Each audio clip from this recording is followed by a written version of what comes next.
It's time for MacBreak Weekly. We're going to drill down on the Apple TV story. Maybe it makes a little sense once you add it all up.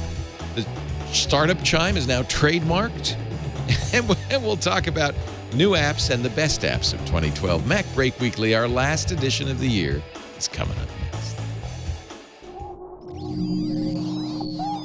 Netcasts you love. From people you trust. This is TWiT. Bandwidth for MacBreak Weekly is provided by Cachefly at CACHEFLY.com. This is MacBreak Weekly, episode 330, recorded December 18th, 2012. Sugaring off. MacBreak Weekly is brought to you by Ford, featuring Bliss, the blind spot information system with cross-traffic alert and active park assist. Check out these available features on the 2013 Ford Fusion and 2013 Ford Taurus. Learn more at ford.com/technology. And by audible.com. To download a free audiobook of your choice, go to audible.com/MacBreak and get a copy of Brandon Sanderson's Legion absolutely free at audible.com/Sanderson. It's time for MacBreak Weekly, the show that covers all your Macintosh needs. What are you doing, Burke? Oh, that's Brian. There's a little hero camera on a dolly that's about this big. You're going to have an amazing pan here. Look at this. Look at the mini hero dolly with skateboard wheels. Did you build that? Oh, it's a special. Are you a review? Don't show the fact that I'm playing a Simpsons game during the show. Oh, my secrets are out. Ladies and gentlemen, Andy Ihnatko. We're in beautiful Boston, where it's still 74 degrees and sunny. Exactly. The windsurfing is a little bit challenging today. But, you can always tell when it's like on every local news show when it's like 1 week before like the deadline for like Emmy consideration tapes. Yeah. Because that's when they put on the let's put the gels on. Let's have the dolly shots. Let's use the boom mic. God dang it! I'm going to have a local Emmy this year. So that's of course that's it. That's when you're putting out the red camera on the radio controlled dolly. That's exactly. fine. I support that. Exactly. You deserve acknowledgement from your professional peers. Everybody. Actually, we are nominated for the International Academy of TV on the Web Awards, which are at CES on Tuesday. So, in fact, I'm nominated for like best personality, right? And then there's some other TWiT. We have TNT are nominated for TWiT, news. yeah, and TNT for news. So anyway, so that's kind of like that. And we did break out the Festivus poll, as you can see. Festivus for the rest of us. That's our big holiday poll. And you see, we've received 4 cards, and they've strung them behind me. God, that's depressing. When I said let's put up our Christmas cards behind me, I thought it'd be a full wall of stuff. It's 4 cards. Rene Ritchie is here from imore.com. In Montreal, it's always snowing. It is, and now it's snowing in 48 frames per second. It looks like a bad History Channel remake. Very disconcerting. Nothing looks better than snow at 48 frames per second. It's just super realistic. Super realistic. And my Nexus, just as I recorded, my Nexus 4 arrived. Oh, how exciting. I have to find out how to unbox it next. Oh, yeah. That's exciting. Well, you do the unboxing, even though this is MacBreak Weekly. MacBreak. I might get in some trouble. Here's a man who never gives up on the Mac. He is Don McAllister of Screencasts Online from Liverpool, England. Hi, Don. Hello, Leo. Hi, nice. I've taken all my cards down because I thought, no, I can't have all my cards up, so I've taken them down. Good. You were shaming me. No, not really. How are you? I'm great. Last time I saw Don was in Sydney, Australia. Yeah, that last day was a little bit ropey. I must admit, towards the end of the cruise, I felt a little bit seasick on that journey back. Yeah, I took a video of the pool going shh. Right. Yeah, but it was good fun, though. Wasn't that a great trip? Yeah. Yeah, it's good. It seemed an awful long time. It was near on 3 weeks with the travel for me as well. So it was great. You and Barbara had a long way back to Liverpool. It seemed like. Yeah, we sort of got off the boat and went straight to the airport and then traveled straight back. So it was quite an ordeal. And about a week. It took us about a week to get over the jet lag as well, which was a shock to me. I didn't think it'd take that long. MacMania is so much fun though, and what's nice now, this is the geek cruises that we've been doing for some years. I think my first MacMania was MacMania 3 or I guess it was 4 in 2004, and this is MacMania 15. And it's so much fun because now we're getting a lot of repeat people. And Allison Sheridan from NozillaCast, she was new. That was fun to have her. And we just had a great time. Gene McDonald from Smile Software was there. Yeah, I mean, they're a great bunch of people. Yeah. And you do make friends for life as well on these sorts You do. You do. You just can't shake them. I've deleted them from Facebook and everything, and they just keep coming back. So, anyway, welcome to all of you. This is our last MacBreak of the year. Next week is Christmas Day, and we're going to do our MacBreak Weekly Best Of. And then New Year's Day, I just don't think that it's a reasonable thing to ask anybody to get up New Year's Day morning to do a MacBreak Weekly, especially since I don't think Apple will be doing anything. I don't know. I mean, it's if I've got a mic stand and I could just basically put it next to my most comfortable chair, as long as I'm not expected to get out of my bathrobe. Don't get up. Masterpiece Theater, MacBreak Weekly. Good evening. I'm Alistair Ihnatko. Watching the Apple stock, that's always fun. And boy, it's been going through an up and down. It's very volatile right now. But as with all the tech stocks, it took a big jump over the last couple of days, up $10 today alone. But nowhere near its high of $705. It's at $528. I think we talked a little bit about this last week, but is this something that anybody should pay any attention to, or is this just the stock market, doing its thing? Andy, do you have? I know nobody here probably I certainly we don't invest in any of the tech stocks, and I'm sure you don't either, Andy. I don't. No, I mean it's an ethical problem, and also I mean there are times when I know things that aren't available to the general public, and so it's like, oh, it's weird. It's weird enough that I guess I shouldn't do it. Yeah. But also, I mean, it's not. You're right. I mean, it's not something that any rational fan or user of Apple products should even care about. You care about it when the company is a little bit on the ropes, or when there are rumors that there's a part of the company that's desirable by another company because the stock can do something that will make it. Well, geez, we can either spend $80 million to create our own research and development project on this sort of platform, or we could simply buy this company that already has that and has been doing this for 4 years, in which case everything that is not that one product that they want goes away. But obviously that's not going to, I mean, visiting aliens who are able to transmute sarcasm into gold can disrupt the economy enough that they can afford to actually buy out Apple to get what they want from it. Nobody else can actually touch it, so who cares? Yeah.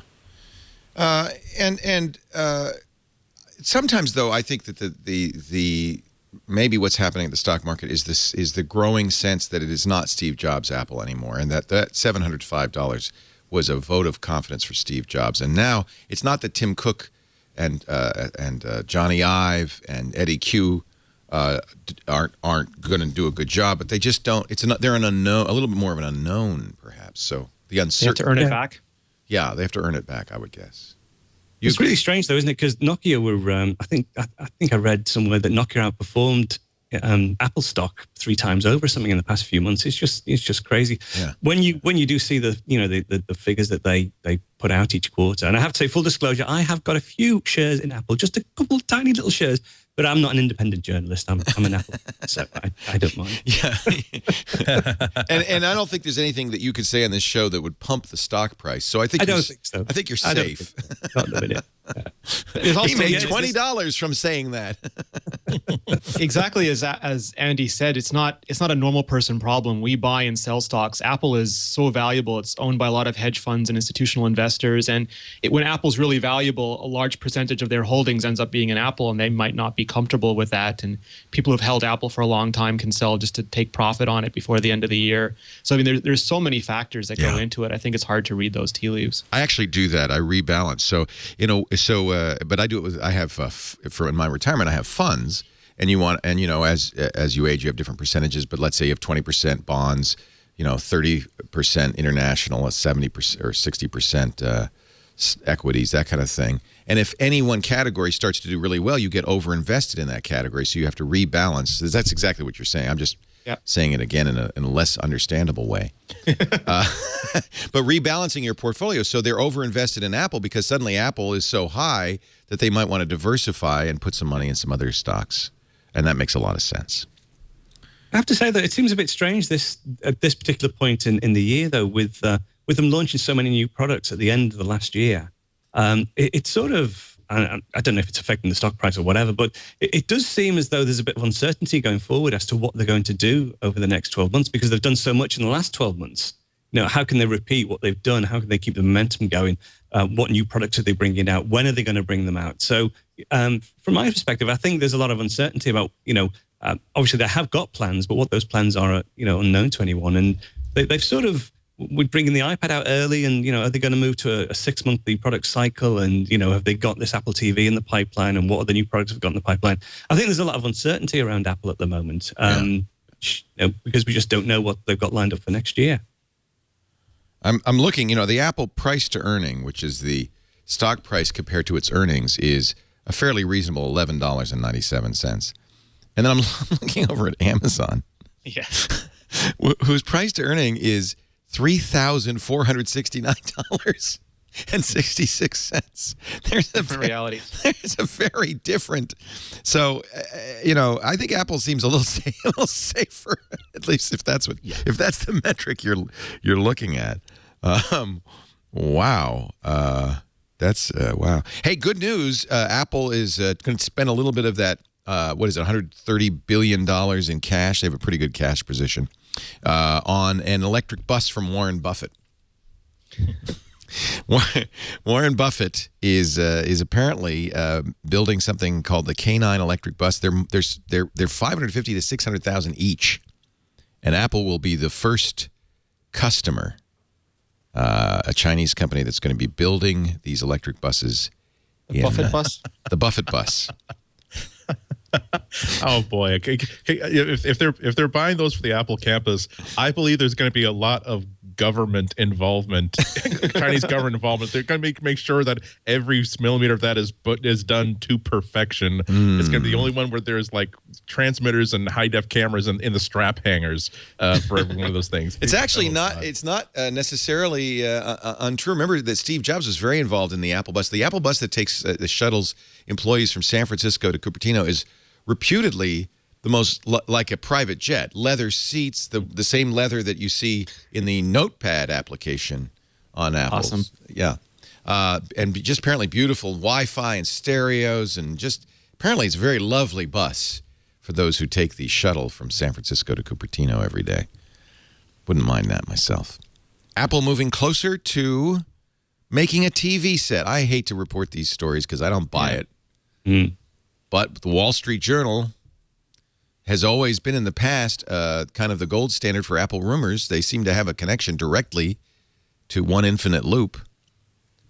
They're working, according to the Wall Street Journal, with component suppliers in Asia to test several designs for television sets. And this is the key phrase: people familiar with the situation said. Could be Apple, could be China, right? Suggesting the company is closer to expanding its offerings. Hon Hai, which does the iPhone and iPad, is working with Sharp on a new TV. It's not a formal project yet. It's still in the early stages of testing. Your thoughts, Don McAllister? Apple TV. We haven't asked you lately. What do you think? Well, I'm torn because I mean that report does say it's not even reached a final production stage or anything. Prototype, concept and stuff. Yeah, right. But I mean, one half of me says they don't need to. They've got the Apple TV. They're into content. Why would they need to build, just a big slab of glass that you can hang in your living room? And then the other part of me says, well, actually, it's a consumer electronics company now. It's a big market. They could do a nice job on it. They guaranteed sales. There could be a high margin item. So, and I think they do want to control the entire experience. I'm sure that they do want to, when you switch that TV off, have Apple come up in the middle, and it's, you've got the full Apple ecosystem surrounding it and the full Apple experience. But I'm still torn. I'd certainly buy one if they brought one out, obviously. But whether they will or not, I don't know. I don't know if it's it's just one of those things that if they have to in the end, or whether not they'll just go with the hockey puck and sort of make all the money off smart set-top boxes or integrating their electronics with other people's. It just seems so far-fetched, and yet it's a rumor that will not go away. Yeah, is that because we want it to be true, or because there keeps being a drumbeat out of? I think it's a logical progression. I think people, when they look at what Apple are doing and their experience with manufacturing these huge monitors and you know, and the iMacs, etc., that it seems a logical progression to think that they would take the next step on and go into TVs. But it's a completely different market from the computer market. It's you know, you don't replace your TV that often, and you know, the size of them. I don't know. It's one of those where I say no, where I don't want to say no, they definitely won't, because I'm sure they probably will in the end, but it's just how long it takes them to get there. And We're so gun shy now about predicting what Apple's going to do, because it's just you're just like, whoa, they did 7-inch iPad? No, they never did. Whoa, they did. Oh. But isn't it funny? Because we've heard the story so often before. There's nothing new in this report. There's nothing really new except for some of the supply chain stuff. And it reads like a supply chain rumor, not an Apple rumor, because Right. I don't think anyone believes that the supply chain is designing this television set and not Johnny Ive. Right. And as far as I know, Apple's been playing with TVs for years. They probably have them in the lab, but it's not an approaching product. And the timing of this seems odd because you're going into Christmas. It's not an Apple product cycle. All the reports of Apple negotiations with content providers have stalled. So it's interesting that this would come up now, not that it would be a rumor. They say Han Hai is specializing in 60-inch plus screens. So if it were to be a very large screen, I think that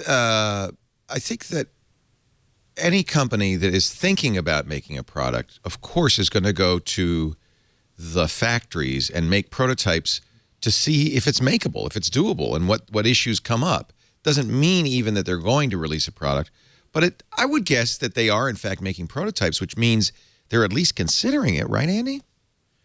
I mean, they consider a lot of things. I mean, you see every couple of years some sort of really, really close description of a weird Apple product leaks out, and there's all this sort of excitement saying, "Oh, they're getting into the sports equipment business because there's a pair of Apple ice skates." Well, no, maybe they have the sort of resources where they play with all kinds of different ideas. I can't remember any rumor being this persistent, though. Well, but it's so natural. That was true, right? That happened. Yeah, I mean. Well, yeah, that happened, but there was also a lot of people talking about an Apple camera at some point, and that sort of had its day and then sort of died out when people realized, oh, they did make an Apple camera. It's called the iPhone. Maybe, and it's possible that we're going to see an extension of this rumor in exactly that same way, where it's true that Apple was working on a TV set. They were actually just building ideas of, well, what if the industry goes in this direction? How could we best put software on this sort of display? And because they have the sort of resources where they can actually build this sort of nominal display and start targeting apps for it, so they would be ready for it. That means that they can actually build this sort of thing, even if they really don't know yet if they're even interested in building separate hardware. They know that at some point there might be a 60-inch display that has gigabit Ethernet built into it, or at least a form of Wi-Fi that's as fast as that. How would they best take advantage of that? There are touchscreen iMacs somewhere in Cupertino. That doesn't mean they want to build one, because they want to figure out what that would be like. If that makes them ready in 2 years from now, when it makes sense for them to do a touchscreen iMac, all the better. If it also makes them understand better why they need to target keyboards and mouse and multi-touch pads specifically instead of touchpads, that's also money well spent. So I really have to keep coming back to, hell if I know if Apple's building an Apple TV. It doesn't make sense to me, but then again, I've got this puny mortal brain. I don't know.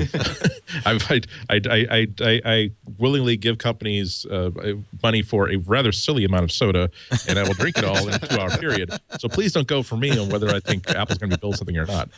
So it could be that it could be tied into with display technologies. It could be to do, as part of the overall Retina strategy that, when 4K TVs are able to be manufactured at a reasonable price, they might come in at that point and, create a TV to end all TVs, with super high resolution screens, etc. But it's all conjecture and just guessing really where they might 60-inch iMac.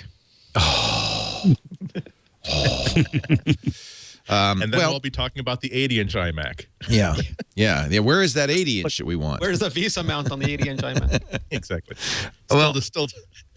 Go ahead. And the SD card slot is on the other side of the wall. Go over and stick this into. Yeah, you can't find the slot. Look for where the power cord comes in. I'll tell you when you get it.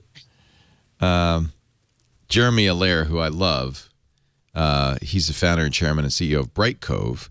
But he also developed one of the greatest Mac web tools ever, which was called, Home Site? I think it was. I can't remember the name of it.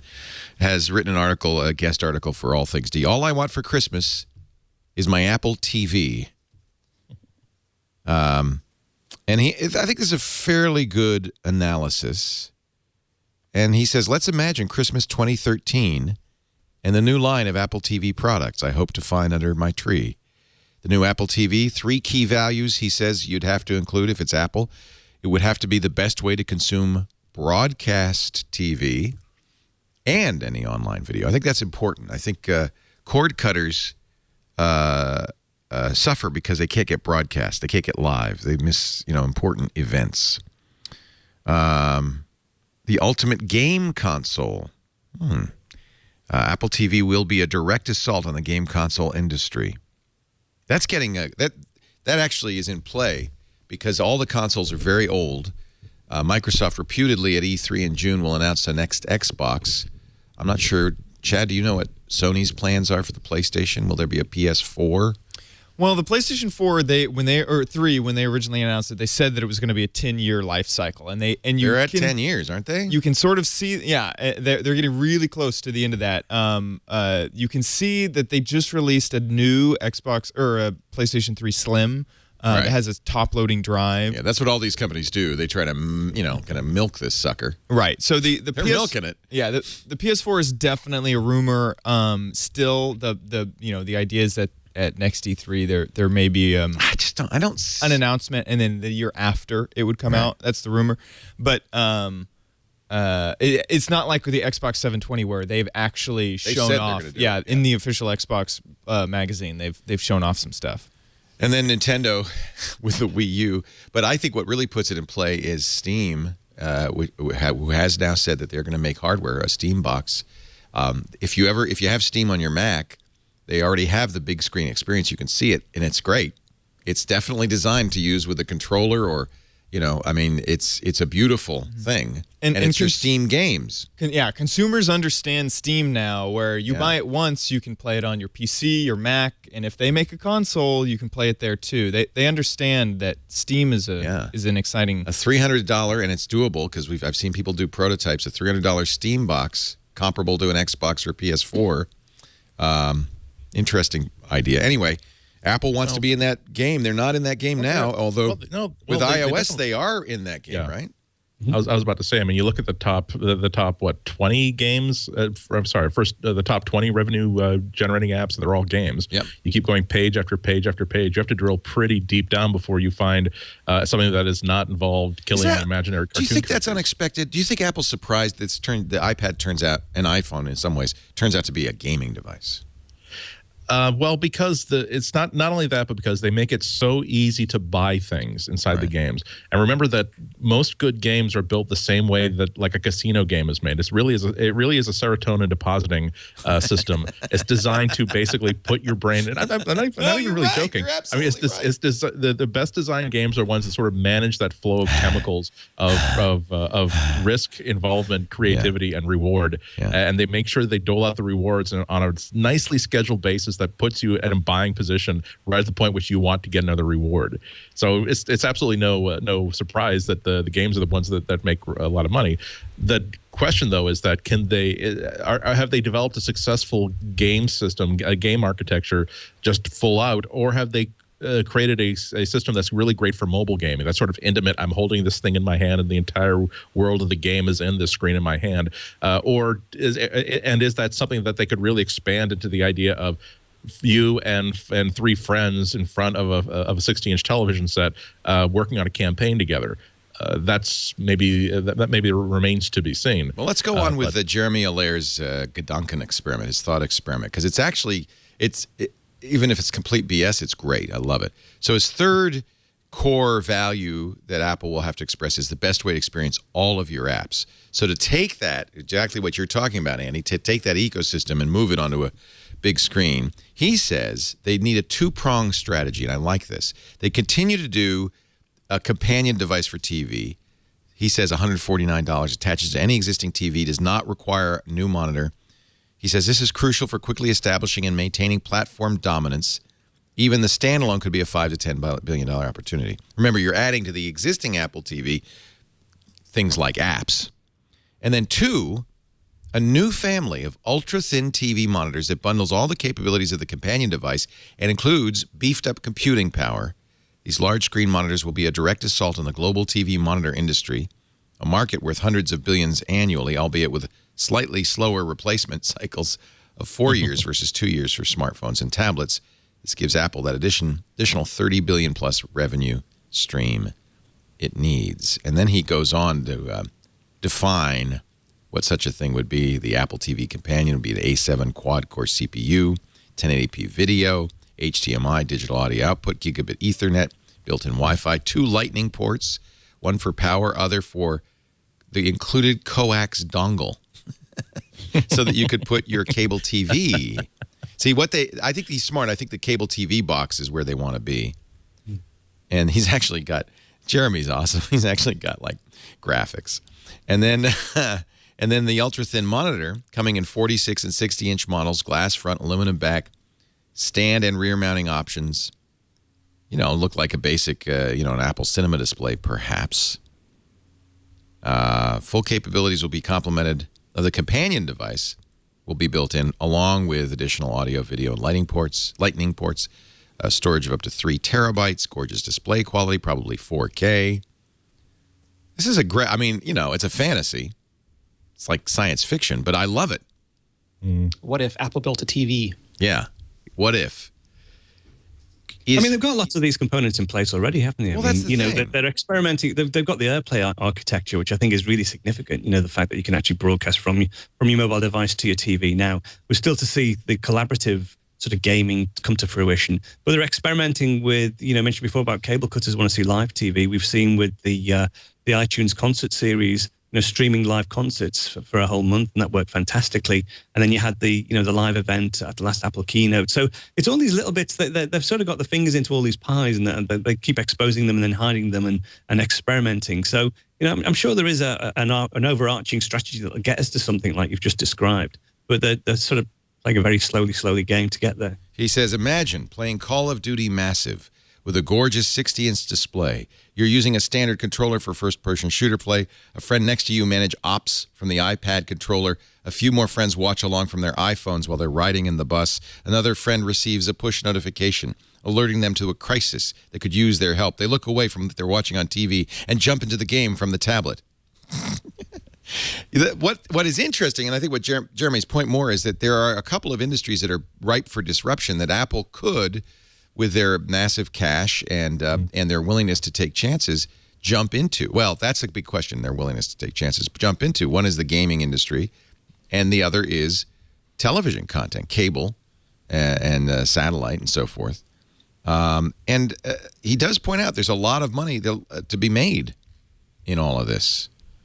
Yeah, and it does also click into Apple getting more revenue from services than actual hardware products. It's good for them to be making money from things that don't actually involve them keeping a hold on the imagination of the people. Where they have to keep pumping out a different phone every year, a different tablet every year, a different notebook every year, restyle it, redesign it so that it still looks as attractive and as compelling as they can possibly make it. I think that somewhere I do believe that somewhere there's a faction inside of Apple that says that in 15 years from now, if we're not making most of our money from pushing electrons from one place to another, then we're probably going to be missing the boat in a major way. Yeah. But I still fall back on the fact that I just can't imagine, how they can make the case for buy our $150 buy our our $2,000 TV set instead of letting you go out and get whatever TV set you want, plugging the hockey puck into it. I mean, well, you do Xbox, both, right? You do both. Well, yeah. Well, I mean, instead of Apple, I don't know why Apple would want to get into this idea, this TV market where most people hang on to this device and are very, very happy with it for so many years in a row. I mean, you plug it in, you don't really notice this TV until it stops working, at which point you suddenly become aware of what's happened in the TV market over the past 4 or 5 years, and you buy something new, it wows you for about a month, and then once again it becomes something that you totally ignore because you're really paying attention to what's going on inside the limitations of that frame. I'll tell you why.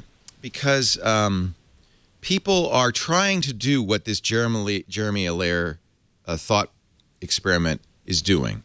They want this unified experience. They want this clean experience, and they're trying to do it by plugging in things into their TV. They've got boxes hanging off. They've got HDMI switchers just so they can do this. And I think it's not necessarily a huge portion of the market, but let's say 10% of the existing market, the people who like buy Apple products because they want the design, if Apple goes to them and says, look, we will unify this experience.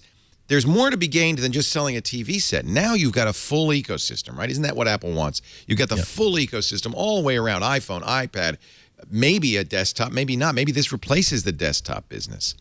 I think there's some interesting, it's an interesting play. I'm sure that somewhere on the board, there, Jeremy Allaire's written the PowerPoint, the keynote deck for them, basically. There's a lot of asterisks still, like just when you put broadcast TV device. I mean, Apple does not historically do well with things that they do not control, whether it's, FedEx shipments arriving days late for tablets or AT&T making the iPhone not really work as a phone. But what if they're making a bet that they can disrupt it, that they can take it over? Well, they still have to plug that, that coax adapter, plug your coax. Oh, the TV's not working. Oh, sorry, we don't descramble signals for Apple TVs. You have to buy our Scientific Atlanta circa 2007 box to do that. Well, that's why they got to make it. They've got to. It does. None of this works unless you reinvent the industry. Yeah. I mean, the reason that. Sorry, the reason why people still have the mindset that a TV is something that we don't replace very often is because in the past the TV was just that. It was just a television receiver.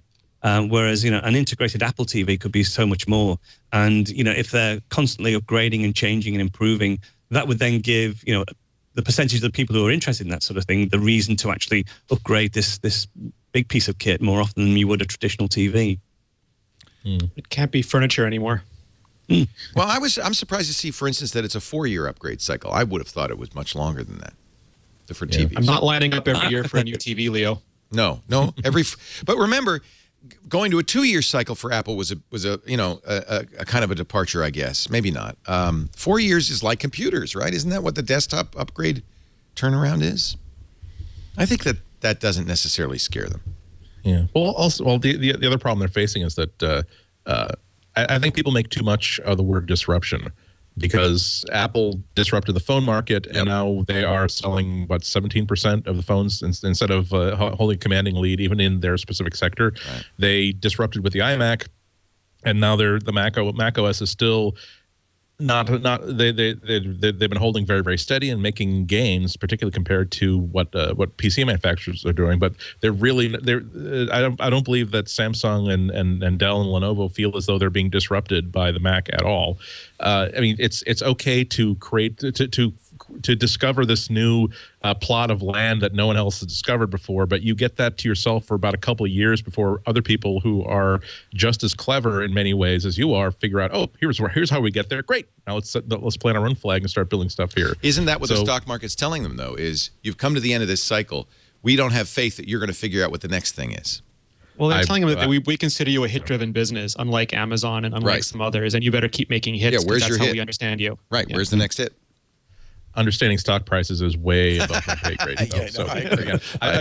Honestly, I mean, there are times when I've gone out to lunch with friends who do nothing but work on this every day. I mean, they're transacting an ungodly amount of money that is not theirs, and I've tried to have them explain it to me, and they will say things words that I understand in sentences that I can parse as English grammar, and the logic of it doesn't stick with me for more than 10 minutes. Yeah, you're smart. The volatility of the stock market is so impenetrable that I just have to remind myself that if you think that the reason why that the stock has dropped 50 points is because it's a sell-off or because of this investor has now quit from the board and moved to this place and dumped some stock or there's some profit taking, there's probably 12 different factors you don't understand in addition to the 50 that you never even heard of. No, you're smart to you know me, I just can't ever say I don't understand something. I mean, it's fun to talk about this stuff though. Because it is dramatic when you say this was worth $700 before, now it's worth $500. Yeah. It's like you watched that episode of Antiques Roadshow where someone said, well, if you tried to sell this 8 years ago when the market was very, very hot for Tang era pottery, today it's cooled off a little bit, so it's only worth about half of that. And people are disappointed. Oh, this thing that I was going to throw away is only worth $8,000 instead of $16,000. Why am I now sad? Well, because I'm learning enough about in the ways of finance to know that 8,000 is a smaller number than 16,000. But remember, we keep saying, well, what is Apple going to do with its $100 billion plus cash? What would it cost for this kind of an investment? A fraction of that, right? And so it's kind of like a gambler who's got a big stack of chips in front of him, who's going to take some bigger chances now than he would have if he had to conserve. Well, I mean, they might be saving that up to make their own GPUs, but I think with the television thing, I can just see it now. Apple announces a television, stock market says, "Where's the car?" And I think that's the problem that Apple's facing now. Exactly right. In a couple of years, they'd say, "Okay, what have you done for me lately?" No, exactly right. But that's what we're seeing now. Okay, you got the iPhone. Okay, you got the iPad. You completely reinvented the music industry, the computer industry, and the phone industry. Now what? See, the thing is, though, they can't experiment, can they? Because if they make a TV, they can't make a TV to satisfy a portion of the demand. You know, with any Apple product, right? They need to gauge it right, because if they can severely underproduce the Apple TV, that's a disaster. No, it isn't. Why is it a disaster? Well, it's because people in the know would see it as a disaster because they can't make enough to sell them. People say, "Oh, you should be making more money than the money you're making," but in some ways, it would shut us all up if they sold out and we couldn't get one. And they probably would. But I want it. Doesn't even exist, and I want it. I want it. They can't just do a limited run, can they? They would have to produce enough to fulfill the next 3 or 4 months. As the chat room is saying, it's one thing to do this in the U.S., which is not easy, but then what about global markets? And Apple is increasingly a global company. You know, it's funny, though. I remember the days of the Macintosh where nobody outside the U.S. used Macs. Oh, yeah. Of course you do, too, I'm sure. Oh, yeah. Well, it's only really the last 7 or 8 years that they've really sort of become to prominence in the UK. You know, before then, they were always here, but, you know, in such limited numbers that you never, a normal person would never see it. Drive across town to get to the one Apple store. Exactly. Not even an Apple store. It was a store that sold Macs. Yeah, it wasn't an Apple store yet. Yeah. So this is not, you know, I mean, Apple can make a success in the U.S. that gradually expands. I'm slowly being convinced, and I'll tell you what, I know I've been a naysayer for 2 years, but I tell you what, I'm due for an upgrade on one of my TVs about 6 years old, and I'm not buying it. I'm not buying one. Leo, because then we'll get the Apple TV. Dare bluff them. No, I'm waiting because I have a nice hole right between my surround sound system that I'm waiting to fill with an Apple TV. Actually, the funny thing is, though, I needed to replace one, and I just ended up just going ahead and buying a really cheap, you know, really a 2-year-old plasma one, you know, it's at the end of life line, because I'm not going to spend a lot of money on a TV in the next couple of years, just in case. Yeah. I think that's now somebody's pointing out that Aereo, which is a very interesting enterprise, which is currently only available in New York City. Barry Diller launched this service. The idea is each person has an individual antenna. And so they have these little tiny, dime-sized antennas, and they have arrays of them in New York City. And they pick up over-the-air signals, and then you can use it, watch it on your iPad. And the television stations took them to court and lost because Aereo didn't ask. Federal court said, well, I guess it's not completely resolved. Aereo has now added Bloomberg TV content, its first cable channel. Now, what if Barry Diller, who does have ties to Apple, says maybe this whole play is we're building something here that eventually is going to be nationwide and it's going to go right to an Apple device? I mean, it already does. It's an iPad product. Yeah. I was pretty excited when I got a press release from Elgato about they have those nice Mac TV dongles. I love Elgato stuff. Yeah. TV tuners that'll basically turn your Mac into a DVR and share it out, where you can later on access your recorded programs through an iOS app. And they have a new product that it looks like something that you plug into the dock connector and has a little stubby antenna that will actually receive TV broadcasts directly. And of course, I'm pressing the mouse button with my knuckles. I'm so excited to hear about this. And no, it's a pay subscription service that micro retransmits content. So it's not pulling terrestrial signals off the air. It's using a new a regional service that's available in a limited number of cities that rebroadcasts not the entire station lineup, but whatever few handfuls of stations have decided to rebroadcast on this tiny little network. So it's a great idea, and I think that really the people who want to crack it are the people who want to. They're so desperate to crack it that they are willing to roll out this technology where they're willing to put out a pair of antennas for each subscriber they add to the network. This is using a system called Dial, D-Y-L-E. There have been a number of people trying to do this exact thing. But do you feel as though this is a little bit like, do you remember like back in the 70s when Polaroid responded to responded to record videotape by creating chemical movie film in a cassette that you shot with a special camera, you plunked into this thing with a TV that looked like a TV screen, but the chemicals would process and you could watch it on this thing. It seems as though if they're working this hard to get people to be able to access the networks at a time when people are sort of fleeing the networks for cable programming and losing their allegiance to even cable channels for actual specific programs, it's a great idea, and I hope it arrives in Boston because I'll be a subscriber. But it's like I don't really necessarily want CBS. I want the Letterman show. I want the Ferguson show. That's true. But you might want local news, and you certainly would want local sports. And other live events like the Oscars. But I think this is all we're in the middle of a massive sea change here. It's clear. And I think that's why Apple could stick a little finger in the pie. Chad? I have a thought experiment for the panel. So if Apple needs to control the experience, do you think that they would only sign with a few networks? So you could only get it if you were on, say, Comcast or Time Warner or Dish. And it's a lot like the cellular networks where you're tied into one content provider, and that's it. I think what Apple would try to do is eliminate, they may not be able to, the Comcasts of the world, and go directly to CBS. If they could get one network available, that would be a wedge that could, and I think they did, look what they did with music and iTunes. You get one label that you can slowly work your way up because everybody looks at what CBS is doing and going, oh, gosh.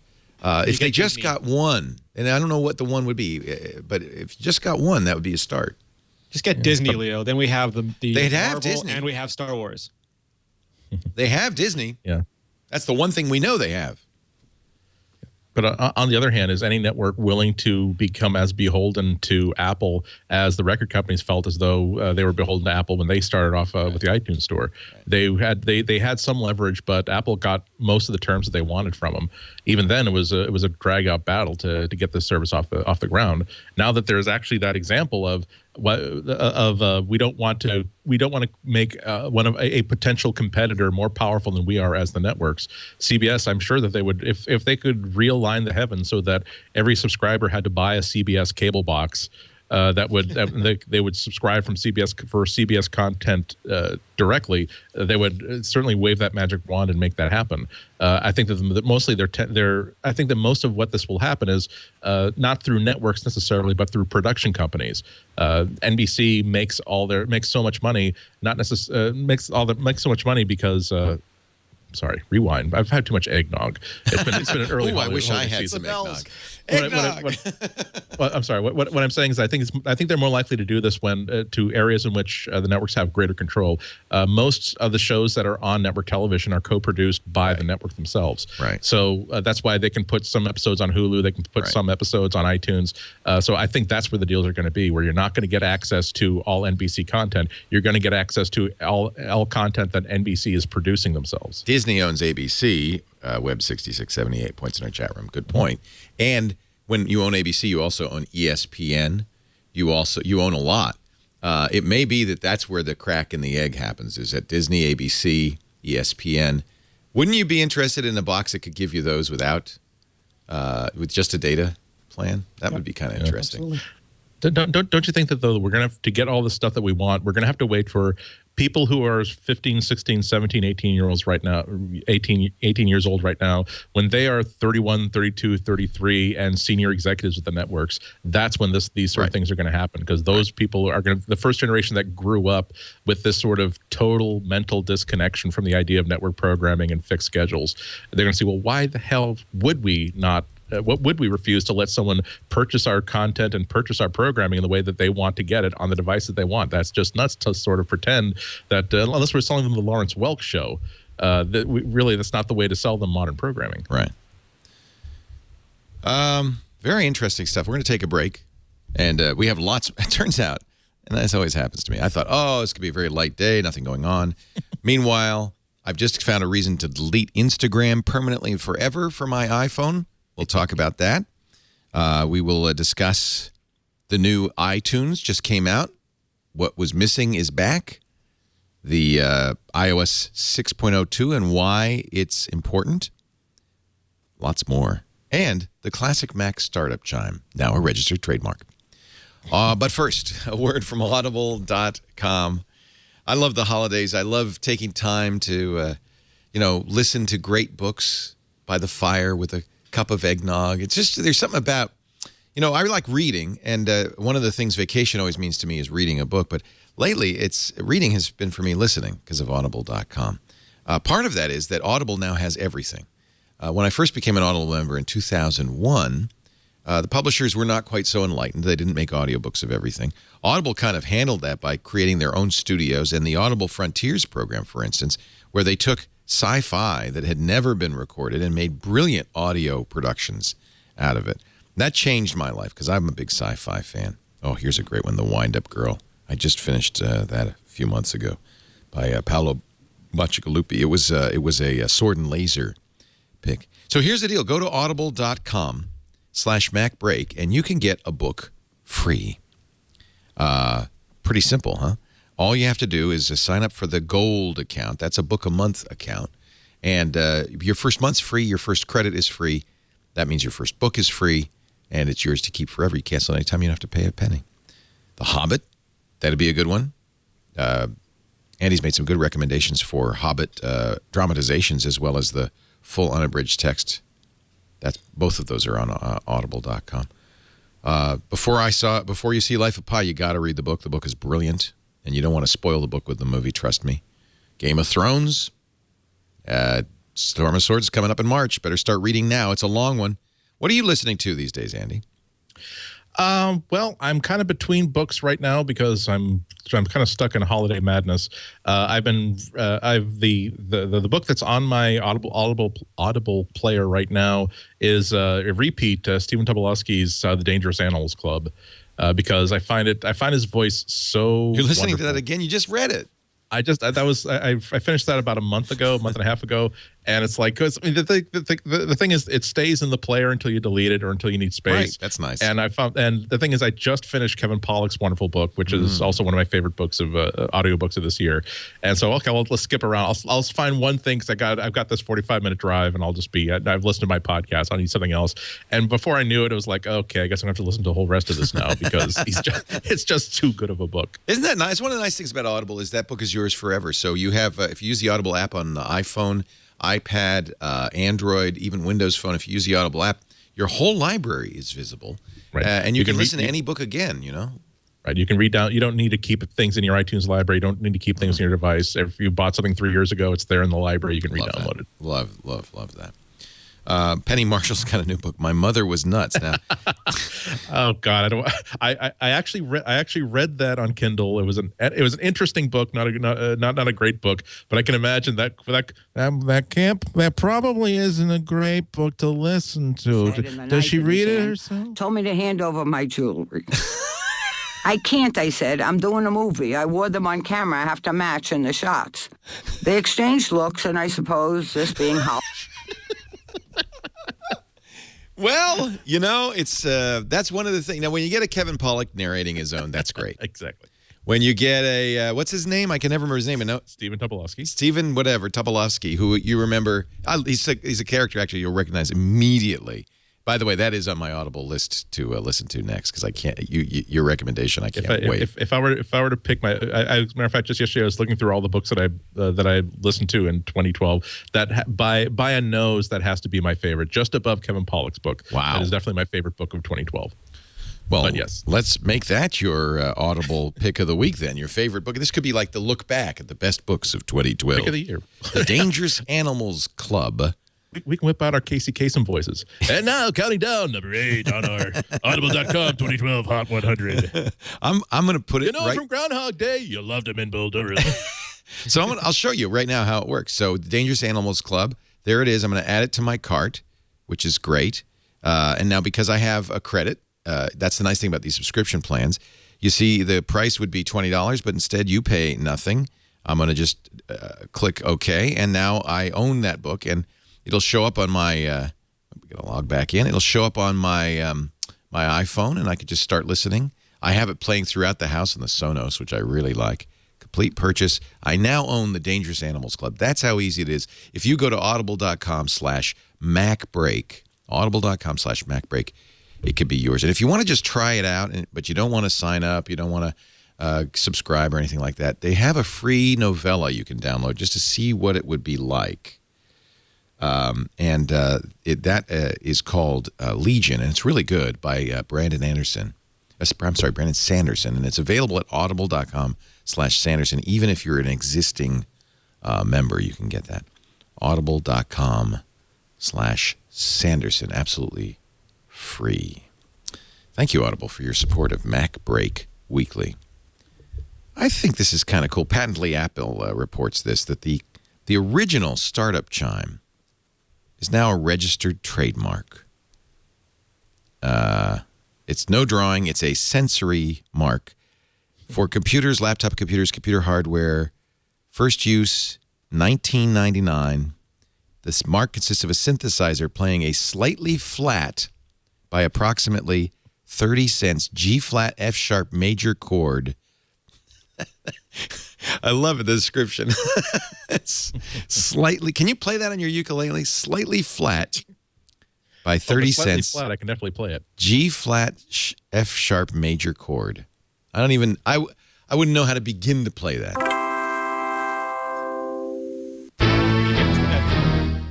What are you?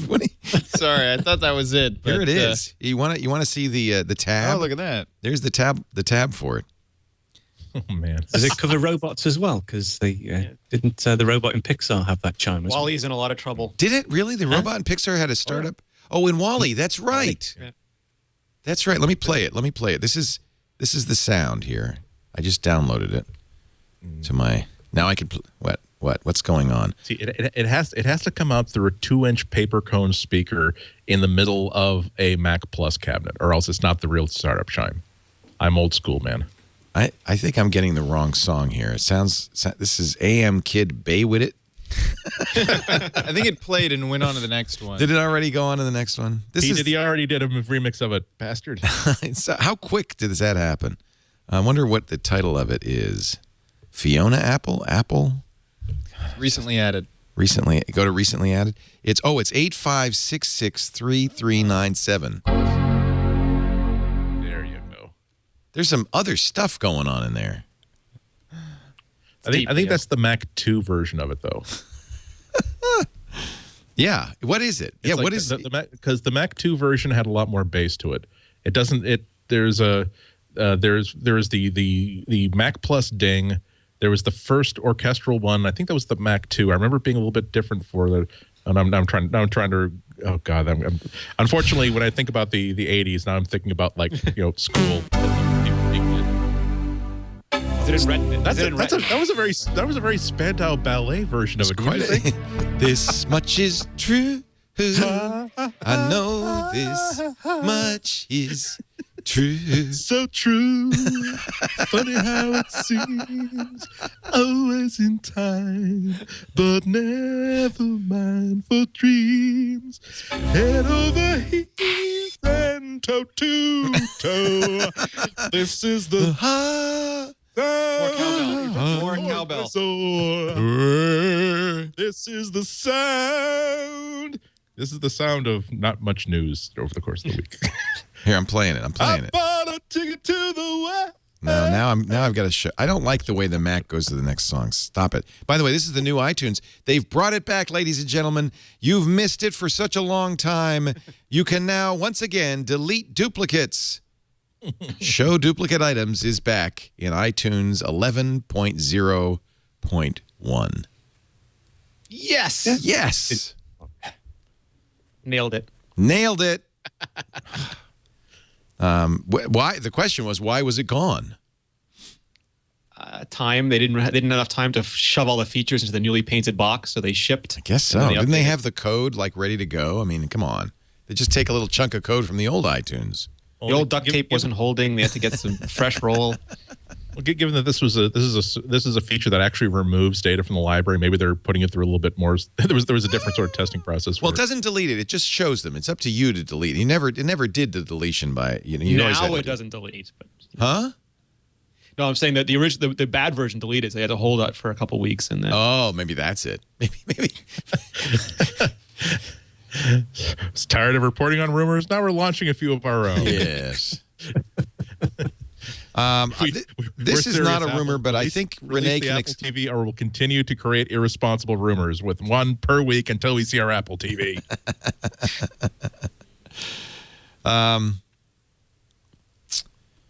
I am. Rene, you're going to have to talk me down on this one. I am this close to deleting Instagram forever. Oh, I did already. I can't talk you down, Leo. It reminds me of this Chinese proverb, though. You know that Chinese proverb with the monk and the scorpion or the snake, where it says, "Carry me across the river," and you say, "No, you're going to sting me, and I'll die." And it says, "No, I'll sting you, and if that happens, then we'll both drown." That doesn't make any sense. So you carry it across the river, it stings you, and you both start to drown. And you say, "Well, why did you do that?" And it says, "Well, I'm a scorpion. You knew what I was when you picked me up." And social networks, it's in my nature. They have no business model. Inevitably, you are the easiest and most valuable thing for them to sell. And they have gotten some people think that they were bought for $1 million by Facebook, but no, that was a loan. And Zuckerberg is sitting there with a baseball bat, and they have to pay that money back. Right. And this is the easiest way for them to do that. So I'm gonna tell you what the new terms of service, according to the New York Times, what the new terms of service say, and you, ladies and gentlemen at home, can decide what you want to do. Instagram released an updated version of its privacy policy today, or actually yesterday. They'll go into effect, you have till January 16th. They will not apply to any pictures shared up to that date. So this will be for new pictures uploaded from January 16th. 1, Instagram can share information about its users with Facebook, its parent company, as well as outside affiliates and advertisers. I guess we knew that was going to happen. 2, and this is the one that bugs the hell out of me. You could star in an advertisement without your knowledge. Instagram asserts, it says, quote, "You agree that a business or other entity may pay us to display your username, likeness, photos, along with any associated metadata, and or actions you take in connection with paid or sponsored content or promotions without any compensation to you." What they don't say, and what Facebook does that, but I think Facebook only shows it to my friends, right?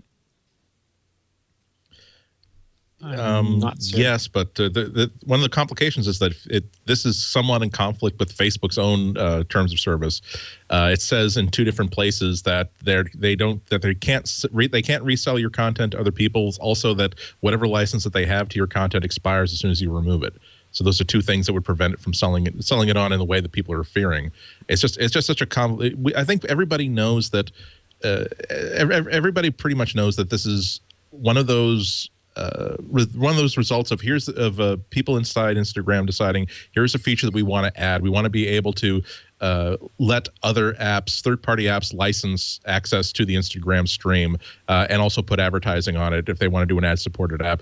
If we're going to start offering those services to third-party developers, then we're going to have to make sure that our terms of service are amended to support pretty much anything that we're going to allow people to do to it, as opposed to having a live stream and a billboard on Times Square of Instagram photos tagged with family running underneath some dodgy life insurance 800 numbers. Well, that's what bothers me. Now, Nilay Patel, writing in The Verge, said, no, look, this is not as big a deal. This does not mean that Instagram can sell your photos. I'm not sure I understand his logic. He said Instagram is always, like any web service that stores and publishes your photos, had an expansive license to use and copy your photos. It says Instagram can't sell your photos to anyone. It simply doesn't have permission. And Budweiser isn't allowed to crop your photo of a bar, slap a logo on it, and run it as an ad on Instagram.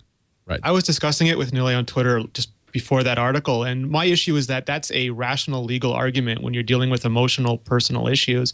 And if mom sees her photo in the Facebook sidebar in the context of a sponsored thing, it doesn't matter if there's no Budweiser logo on it or if it's been cropped or not. She's still not going to understand the context of that photo. Well, does he say that, let's say you're here at the Brick House and I'm using a product and you take a picture of me and you post it on Instagram. This happens all the time.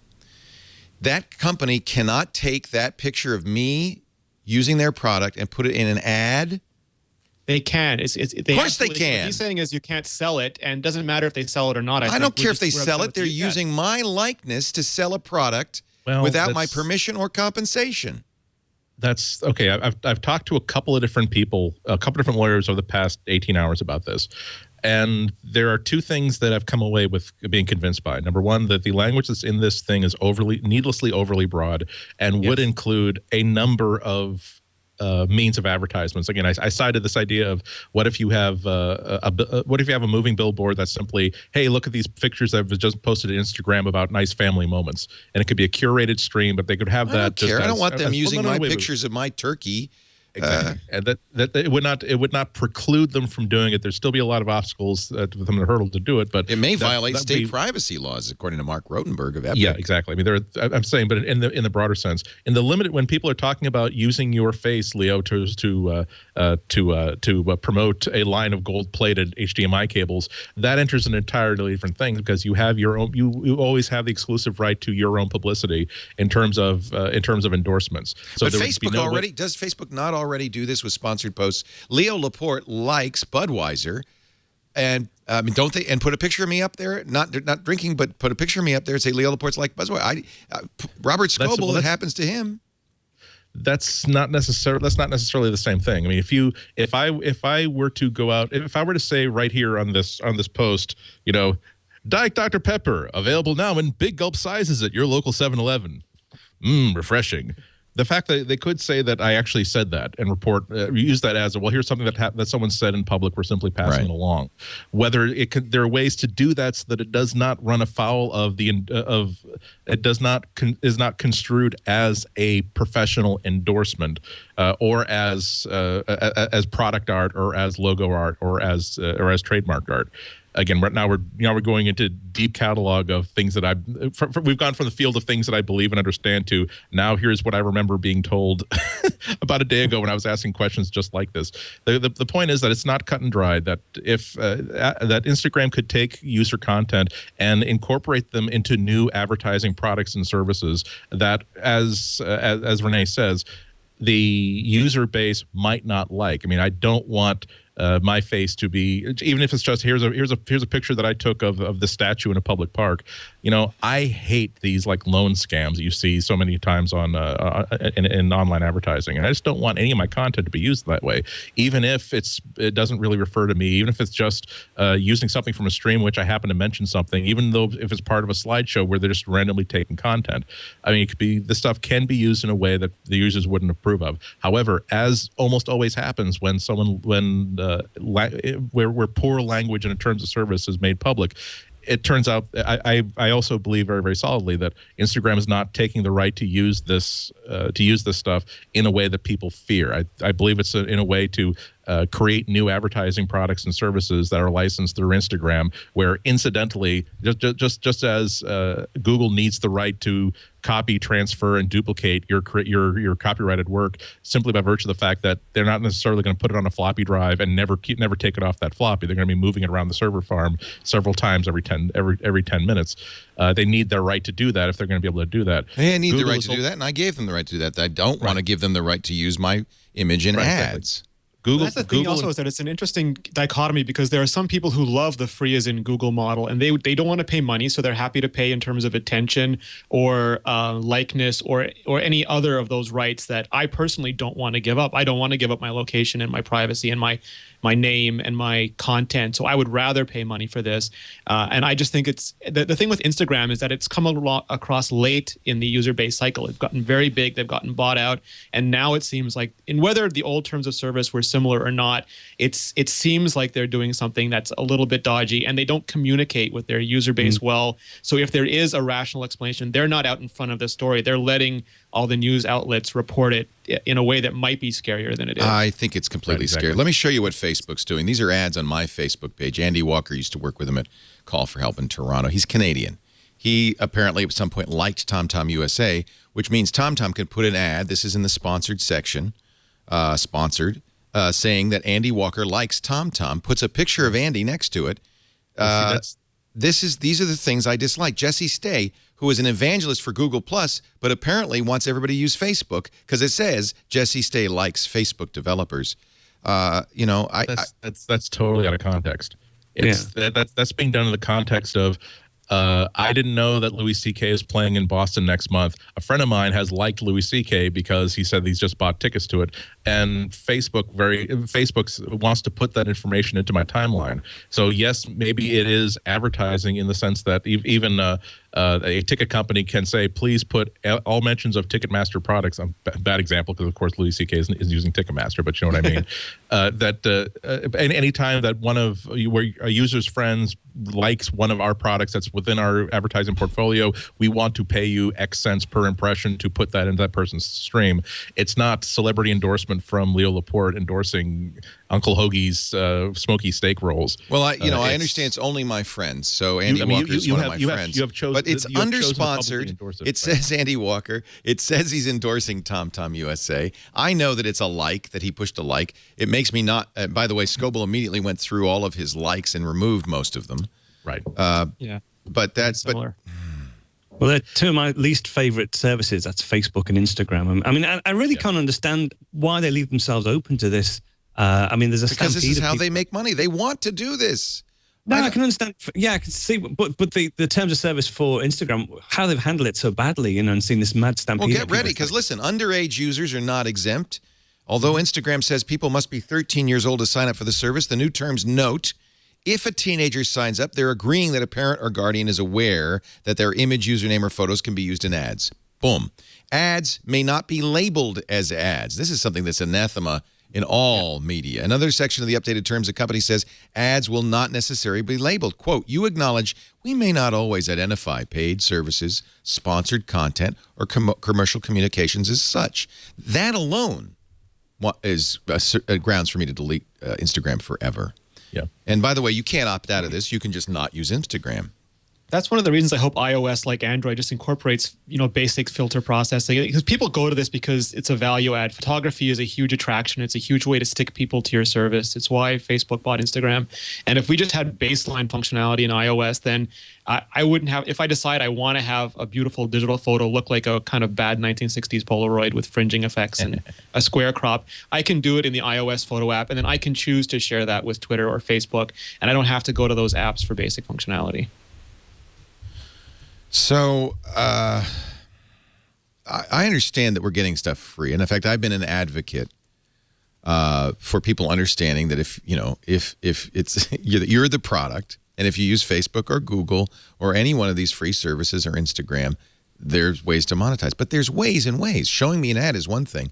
Using my image in another ad is another thing. Yeah. And not labeling it as a third thing. So I'm not saying that it's fine I want Instagram to monetize. I pay for services. Actually, the guy who does a Pinboard, and I can never pronounce his name, so I'm not even going to try. But I love Pinboard because he charges up front. He says, look, this is a paid service. Otherwise, if it's not a paid service, I got to monetize you. I don't want to do that. And I think Facebook this is a stalking horse for Facebook. Facebook can do this on Instagram and see what the reaction is. Because who gets the heat? People will, the Instagram, Facebook, and only peripherally. I think this is a stalking horse for something Facebook wants to do globally. It has that Twitter stench to it too, where, you know, like Twitter needed developers. It almost like your developers helped them go through college, and then as soon as they became successful, they dumped them and got a hot new partner in advertising. And it's the same thing. Like, you feel like you were creating all this great content and being part of a social network, and now they're of a certain size and they have to decide that they want to make money, and your content becomes, or actually you become the vehicle for them to do that. Right. So it feels a bit like something has changed. The dynamic of the partnership has changed, and Instagram has to realize that that dynamic changes for both sides. Well, it's a new company. It's Facebook now. Yeah, I mean, there's not 5 minutes before I went downstairs to go to the studio here, I finished and sent a column about all this sort of stuff, and really at the end, I'm saying that what I think every user understands that a free service comes at a price always, And we are begrudgingly willing for at least we're going to be complacent when a company decides that, well, we got to start rummaging through the sofa cushions for any bits of change we can, because that kind of comes with a deal. So we're kind of okay with that when we realize that, oh, it's that, look, those quarters, those dimes, they fell out of our pockets. The fact that we didn't know that we lost them doesn't mean that you shouldn't just take them. We're kind of okay with that. Instagram, what they're doing is like they're sort of treating us like the sofa. And that's the point at which we decide that, oh no, I'm going to block and unsubscribe immediately. You mean shaking us upside down? You don't want people rummaging through your pockets and your crevices trying to find as much money as they can, digging unusually deep for quarters, and no. Yeah. I think that Facebook will do the same thing that they always do. This is Facebook. This is so Facebook. This is not Kevin's system. This is Facebook. And what they do is they do this, and then there's the storm, and then they go, oh gosh, you're right. We're so sorry, and they back off, or not. I mean. And every time it's like gas prices, they get slowly higher, and then they go down a little bit, and you think it's good. They violate your privacy, they pull back, but each time they never quite pull back as far as they were originally. Yeah, they'll just retweak the terms of service just to make it palatable to most people, and then they've found the middle ground, and they've found where they can actually do it, and then, as you say, Facebook will probably take the same approach. The good news is that Flickr has improved their app considerably and given it some nice features. Of course, I can only imagine what Yahoo will do as soon as people started using Flickr instead of Instagram. But at least there is a choice. I can't cancel. I would cancel Facebook, too, in retaliation, but I can't because I need to cover Facebook and use it. I don't really need to cover Instagram and use it. But I just do the barest minimum there. I took all my photos down, and I just have a bare account that I can use to test things. Yeah, if not for the fact that I have nieces and nephews in college, and that's their general mechanism of telling Uncle Andy and everybody else, here's what I was doing last weekend, I would not have any involvement in Facebook at all. Well, I'm going to go renew my Flickr Pro account, give them some money. Just like any company sufficiently large is indistinguishable from evil, because their interests start to diverge from yours to a greater and greater extent. Yeah. It's amazing the number of notifications I've been receiving from Flickr, though, because I've kept my Flickr Pro account, and it must be with the new app and the way the app will now search your Twitter followers, and they can search for you as well. I'm getting 50 or 60 notifications every day. That's annoying. Well, I've switched it off now. Can you turn that off? It's turned off the notifications. Yeah. Isn't it? I mean, there's always this tendency for a company not to be satisfied with the fact that I use your service and I enjoy your service. It's let's see how far we can expand what we're getting from these people until they're so sick of us that they were considering dropping us. For a while, Twitter was when I was using the Twitter web app, every header would say, "Did you know that MJ412, your friend, hasn't posted in 6 months? If you click this button, you'll send them a direct message to remind them they should be using Twitter more." Saying that would be a very good way to make sure that Mark never, ever, ever returns my phone calls ever again, saying that you haven't been posting on Twitter enough. I set up a new account yesterday for a different show, and I could not create the account. I first had to choose 5 people to follow. Then I had to choose 5 recommended people to follow. And I knew enough to stop the page and go back to the main URL and go through it. But there's absolutely no next button until you go through Twitter's little process to get you into their system. Yeah. Este mundus woribundus, eh? Apple, besides releasing iTunes 11.01, which included fixes to AirPlay and iCloud and duplicate item finding, has released iOS 6.02. What is new, Rene, Ritchie, in 6.02, and should we immediately download it? Is it one of the security updates you got to have? It is only, as far as I understand, for the iPhone 5 and for the iPad mini, and it mainly fixes a Wi-Fi glitch that were causing problems to a percentage of the user base. Ah, good. Yeah, because I see on my iPad 3 that it's up to date, so that's good. Yeah, that's weird, though, isn't it, that they've only released it just for I've never heard of them doing that, yeah. No, it seems, so now I'm going to, people have a mixed bag now, 601 and 602. Seems very strange. They've done it rarely in the past when there were specific issues with certain devices, and it's usually after the launch of a new device. Right. Later on in the year, it doesn't happen. Yeah, these are the 2 new devices, aren't they? Yeah. I wonder what the bug was. iPod Touch got away scot-free, which is interesting, because that was also released around the same time. Instagram? Unfortunately, the notes are very terse. They basically just say, fixes a Wi-Fi bug affecting some devices, full stop. By the way... You kind of called it, Rene, Ritchie. Instagram just tweeted, We've heard that the updates to our privacy policy and terms of service are raising a lot of questions. We'll have more to share very soon. Exactly what we called. They did. Yeah, Unbelievable. 4 minutes ago.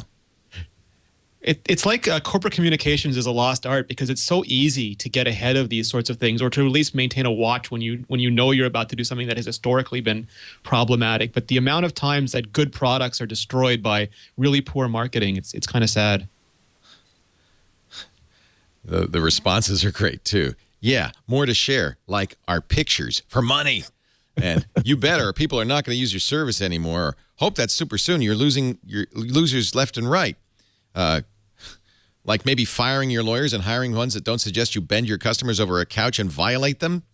By that time, lots of us will be gone. But I mean, there's a lot of there's some flaming going on. My couch analogy was much gentler. I think so. I didn't realize when you said the couch what you were talking about there. Apple has a new status page, which is you're probably going to want to bookmark this for iCloud status and so forth. The address is apple.com/support/system status, and it shows everything. It's way more granular. Wow. In fact, there's an issue with mail right now. 0.1% of users are affected, but everything else is green. And it is PhotoStream, iTunes Store, Bookstore, iTunes in the Cloud, Match, iPhoto. I mean, just amazing. Mail may be slow or unavailable in mail. This is good. This is one of the nicest. iCloud is growing up. Yeah.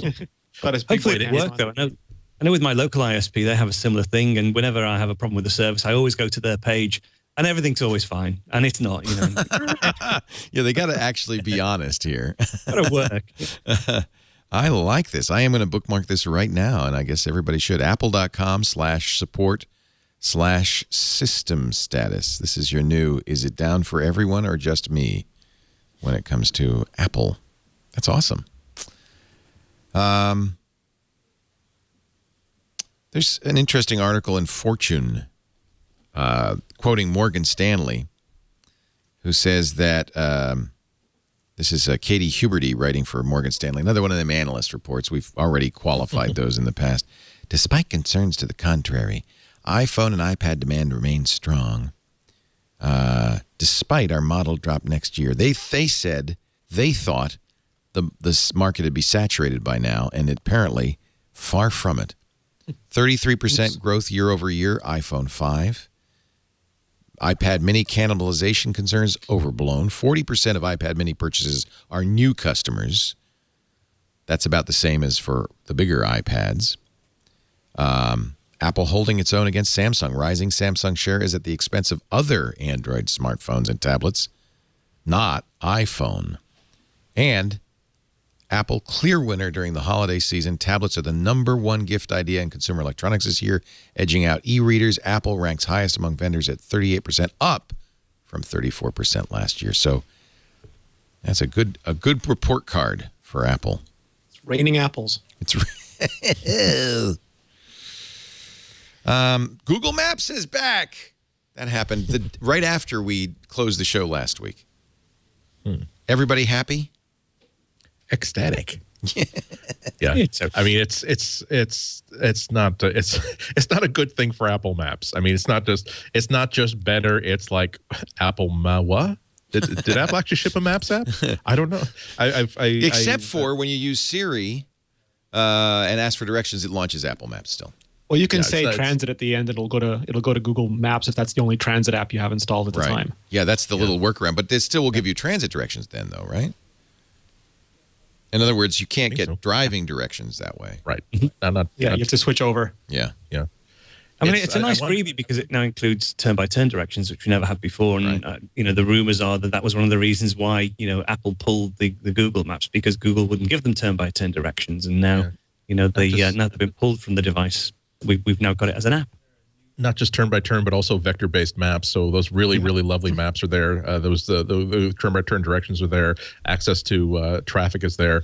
And also, they've whipped up a really nice interface Where when I first launched it, I thought that this was okay. They've done this really cut down version of it where it has the basic core functionality, but I guess we'll see something better in the next 3 or 4 months that actually has the entire Google Maps experience. But no, it's like they've hidden all the controls so that when you do a search and it gives you a search result, it's not just giving you it doesn't put an extra button that says okay, tap here in order to get directions. It's actually printing it on a little sheet that you can then stroke in order to reveal more controls and reveal the Google Street View. And man, this is something that any developer would be extremely proud of. Yeah. And if Apple Maps had been this, we'd be crowing to the moon about how good an experience this is. I mean, it's when I tweeted a link to my review of it last week, I said it's definitely good enough to banish your. The most controversial thing it turns out that I've written possibly in the past 3 months has been saying that it would banish Apple Maps to page 2 of your Springboard, and people immediately said, no, I'm banishing it to the folder of apps I hate but can't delete. Yeah, it goes right there with the Apple Stock app, the Apple Weather app. I have a whole bunch of Apple apps I don't use. It is the number one, immediately, within 7 hours, the number one free iPhone app. You know, although I was just perusing this list of free apps, some of them, iTunes, 12 Days of Christmas, sure. Office Max Elf Yourself's number 3. Angry Birds Star Wars, that's number 4. YouTube, number 5. Number 6 in the top free iPhone apps, Nose Surgery. Number 7, Gangnam Dance Booth. What does that say about us as a society, Leo? I'm depressed.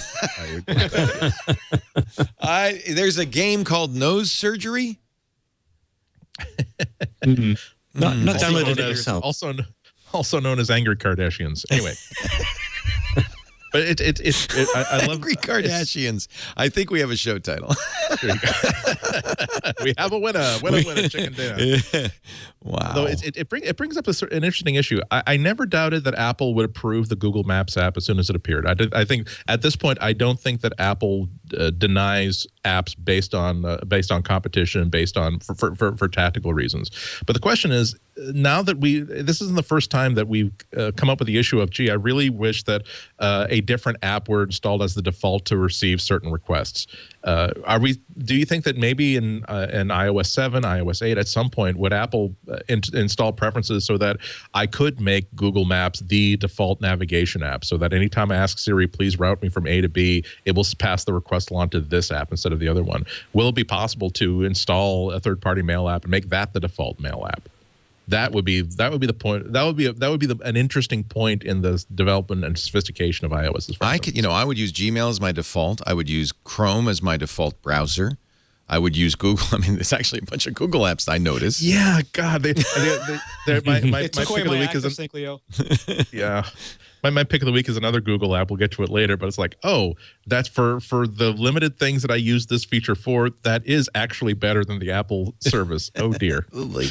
You know what the answer from Apple PR would be, Andy? You said it's on our list. We're looking at a lot of things. We don't know when we're going to get to it yet. And then when you actually get it, it'll have everything you want except for one app. Like Mail won't be there or Browser won't be there. Just to keep you on your toes. Right. Yes. You pointed out that ActiveSync is gone, but that only affects Windows Phone users. No, so it's ActiveSync. You'll no longer be allowed to add ActiveSync to a new connection. So if you get a new phone, unless you have a paid Google account, you're in the military, you're in education, and there's one or other little caveats. But for an average Gmail user, when the iPhone 5S comes out and you try to add Gmail over ActiveSync, it'll say, no, we're sorry, but we have this lovely, if incredibly frustrating IMAP service that you might want to enjoy instead. Oh boy. So yeah, it's a little bit of a, and I don't use the Gmail app because I have multiple provider accounts and I want a unified inbox, and now I have to choose between unified inbox or Gmail push in the Gmail account. I actually, that's the reason I use Gmail, is because that's my unified inbox. I have everything go to Gmail. And then the Gmail app works really nicely. I have too many errors. I get simultaneous connection errors and bandwidth errors and inbox can't be found errors. So I have to start forwarding Gmail to other accounts. Oh, that's interesting. I'm precluded from using that. That might be a Canadian thing. Well, I think that they have low limits for a company the size of Google. I think you're allowed 16 simultaneous connections. And if you start having a lot of devices logged in at the same time, you can, especially the way Apple Maps Apple Maps hits a lot of Apple Mail hits a lot of connections at once, and you have a couple computers going, a couple mobile devices, you can start hitting those limits quickly. We're going to take a break and come back with the best of 2012 from iTunes, iBooks, all of the above, iTunes, iBooks, App Store. What are the number one apps of the year? And then we'll also get your picks of the week. But before we do that, let's talk a little bit about our friends at Ford. What an amazing! I found a taker for my Mustang. No, Chad, you don't get it. What? Lisa wants it. Oh. Because I'm getting the new Ford Fusion. I'm so excited. Now, it's not quite out yet because I'm getting the plug-in hybrid. If you go to Ford.com/technology, you can find out about all the new technologies they're putting in these new cars. I would say the 2013 Taurus, the 2013 Ford Fusion, these are going to be the kind of the leading edge cars. But eventually, all these technologies are available in all of the vehicles. Things like Bliss, the blind spot information system, that's really amazing. It has sensors in the rear of your car that keeps an eye on the blind spot. You know, every car has a blind spot, that area you can't see in the mirrors as a car comes up on you. And it will see the light. It shows that there's somebody there, and there's an audible tone, so you never have to worry about merging into oncoming traffic, even if you can't see it. That is amazing technology. They also use the same sensors for cross-traffic alert as you're pulling out of a parking space. If there's big vehicles on either side, you know, you kind of have to edge out because you can't see. It can see more than you can, so it'll let you know if there's oncoming traffic as you're pulling out of a parking space. Also, and I need this, active park assist, which actually is the closest thing you're going to get to an autonomous vehicle in a mainstream vehicle today. You're driving along. I use this in the Flex. It was so cool. You press a button that says, find me a parking spot. As you're driving along, it looks at all the free spaces, measures them. When one is the right size, it alerts you. It says, I got it. Pull forward and let me take control. So you do, and you take your hands off the wheel and keep your foot on the brake and then it actually parks for you. The wheel goes zzz, zzz, in 24 seconds. Perfect parallel parking. This is the closest thing to autonomous. I mean, this right there. This is a car that does a better job than you ever could. Just the right spacing from the road. It's perfect. I think you got to take a look at this. Why don't you go to your Ford dealer, say, I want to see the active park assist, the Bliss, on a 2013 Ford Fusion or a 2013 Ford Taurus, or visit Ford.com/technology. Find out about that, the sync, the push-button start, the amazing Eco Seats, the EcoBoost engine. I can go on and on. The stuff that they're putting in these cars is amazing. The inflatable rear safety belts, really great for kids and small people. The adaptive cruise control, all of this. It's going to be all in my new car. I'm so excited. And, of course, I love my Ford Sync. Ford.com/technology. Learn more. Go further in a Ford. And I will be interviewing, and we'll put this on our specials feed at CES, people from Ford. Alan Mulally is not available, unfortunately. I'm disappointed. He's having a dinner, but I'm going to miss that, I think. And then, but I will talk to Paul Mascarenas, who is the CTO, and Prasad, who runs their Silicon Valley bureau. That'll be, we'll put that out in the specials feed January 8th, I think. All right, let's take a look. The best of 2012. I'm going to launch the new iTunes. Have you guys reviewed these yet? Have you checked out the best of 2012?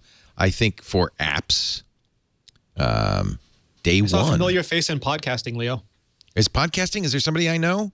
Yeah, there's somebody you know. I am glad to hear that Chris Hardwick is doing so well.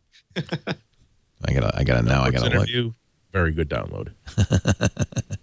The number one app is one that you picked, Andy, as a pick of the week, day one. Yep. Which is it's kind of an interesting choice, actually. It's kind of a specialist program, but it is beautiful. It's a journaling program that not only is an app, it's also a desktop app as well as an iOS app. Yeah. Why do you like it?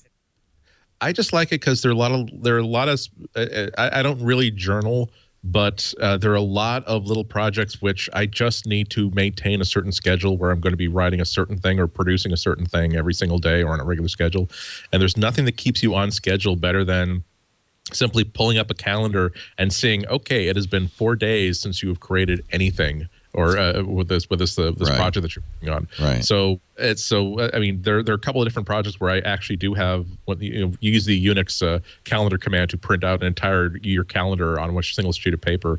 On my fridge right now, there are like 4 of those with a Sharpie marker one for each different project. So every morning when I get my morning can of Budweiser Light, I can see that here's how many days have gone by without a red dot on this certain day. It really makes it very, very clear that here are the days in which you added something to this project. Here are the days in which you did not add something to the project. So it's just such a good way to sort of keep the creative juices flowing and keep yourself on schedule. I wish that they would add multiple calendars, multiple schedules, multiple projects, even if it were creating a second app that was a little bit more complicated than day one for that kind of project work. Because as is, it's such a simple, easy way to get a daily journal going or a daily anything going. Best game of the year, Deus Ex.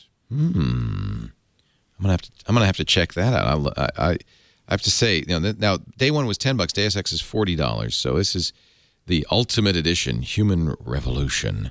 Have you played this, Chad? Chad's our resident. I have. Gamer. It's really good. I haven't played it on the Mac. It was a PC game for a long time. It's a first-person shooter. Yeah. But it's really cool that you can buy that in the App Store. Yeah. And it should work just fine. Very positive customer reviews on this too. It's a 5-star winner, Apple Design Award winner. Deus Ex, the game of the year. Then the runners-up, Camera Bag 2, Splice, the Tree of Life, Tweetbot, Sketchbook, Clear. These are all great apps. Lightroom, Things, Mint. Taking a look at interesting. It looks as though the UK store, we've actually got some different apps in App and Game of the Year. I mean, we've got Day One as the App of the Year and Lego Batman 2D as the Game of the Year in the UK. That's interesting. Yeah, So it's always different internationally. Huh.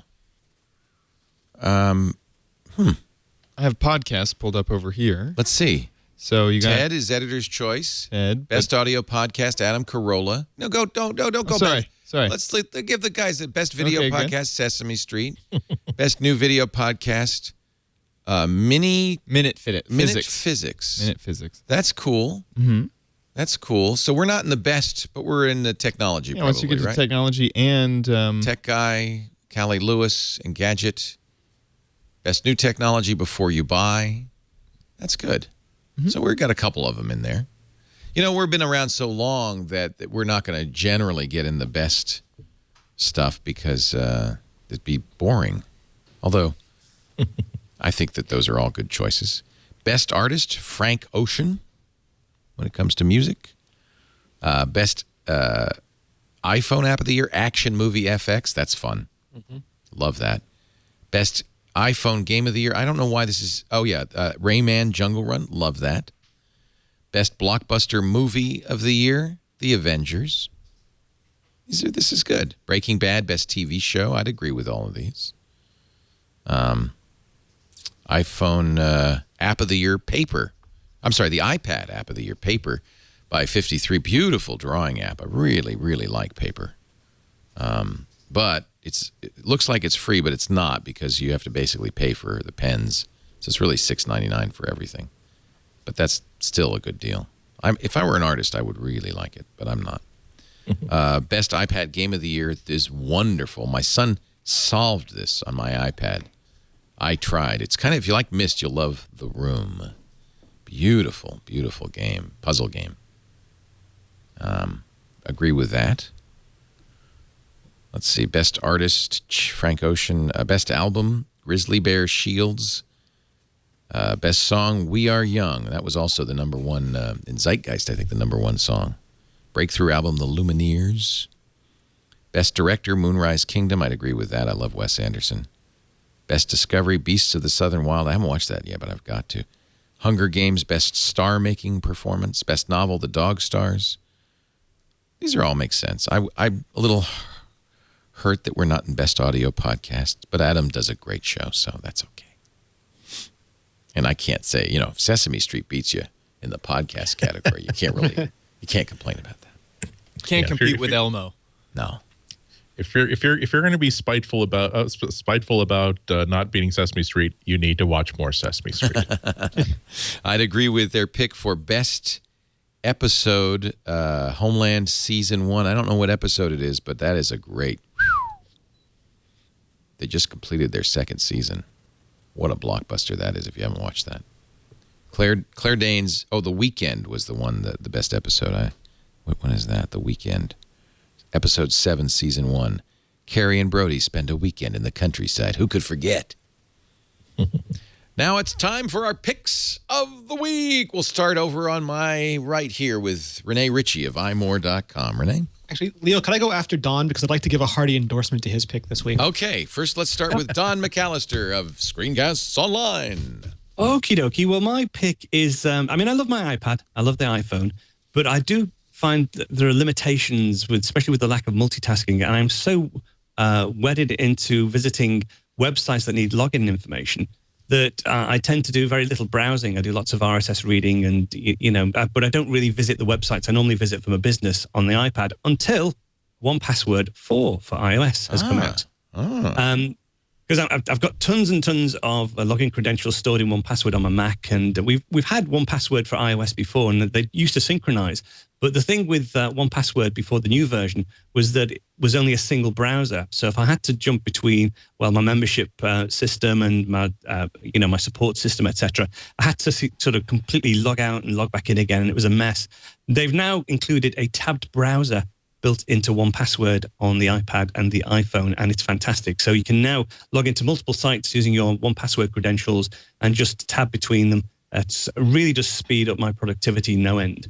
So, and they've completely redesigned it. It's beautiful. Lots and lots of new features in there as well. It syncs with iCloud for iOS devices and Dropbox as was before.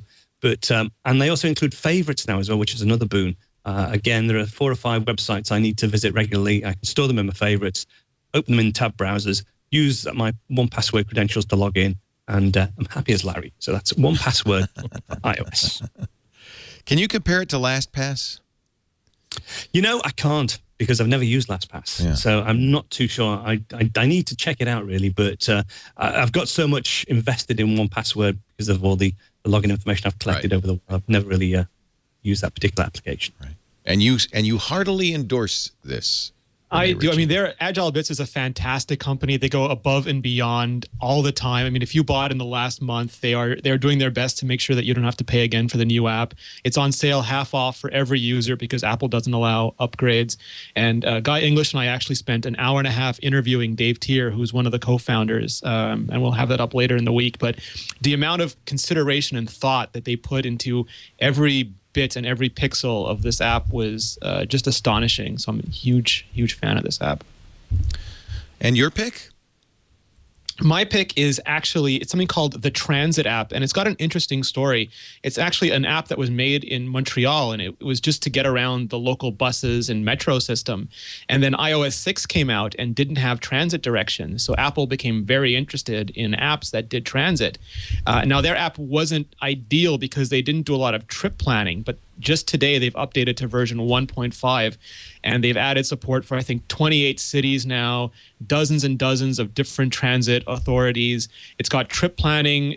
The app is free, and you get one route, and I think you can plan one trip. You can also subscribe to the app, and then you get unlimited alternate routes and multiple trip plannings, and it's a beautifully designed app. It looks a little bit like a Metro-style Windows 8 app. Very nice typography, and it works incredibly well in almost every major city now. Cool. How much? It's free for the basic functionality, and you can upgrade to you can subscribe to a pro version that just gives you multiple options within the app, like multiple routes or multiple trip plans. Cool. Very good. Your pick, my friend, Mr. Ihnatko. This actually ties into Instagram. Just great timing. Just a few days before the Instagram kerfuffle, Flickr finally released the first really good version of their own app for iOS and for Android. This is such a great little app. If I've got it actually here on the screen here behind me, where what they've done here is they've released the app they should have released about 3 years ago. If Flickr had released this version, I don't think Instagram would have had such a need to exist. It's intensely multi-touch, a touch-designed app. You've got just 2 tabs. Here's photos from your contacts, photos from your groups.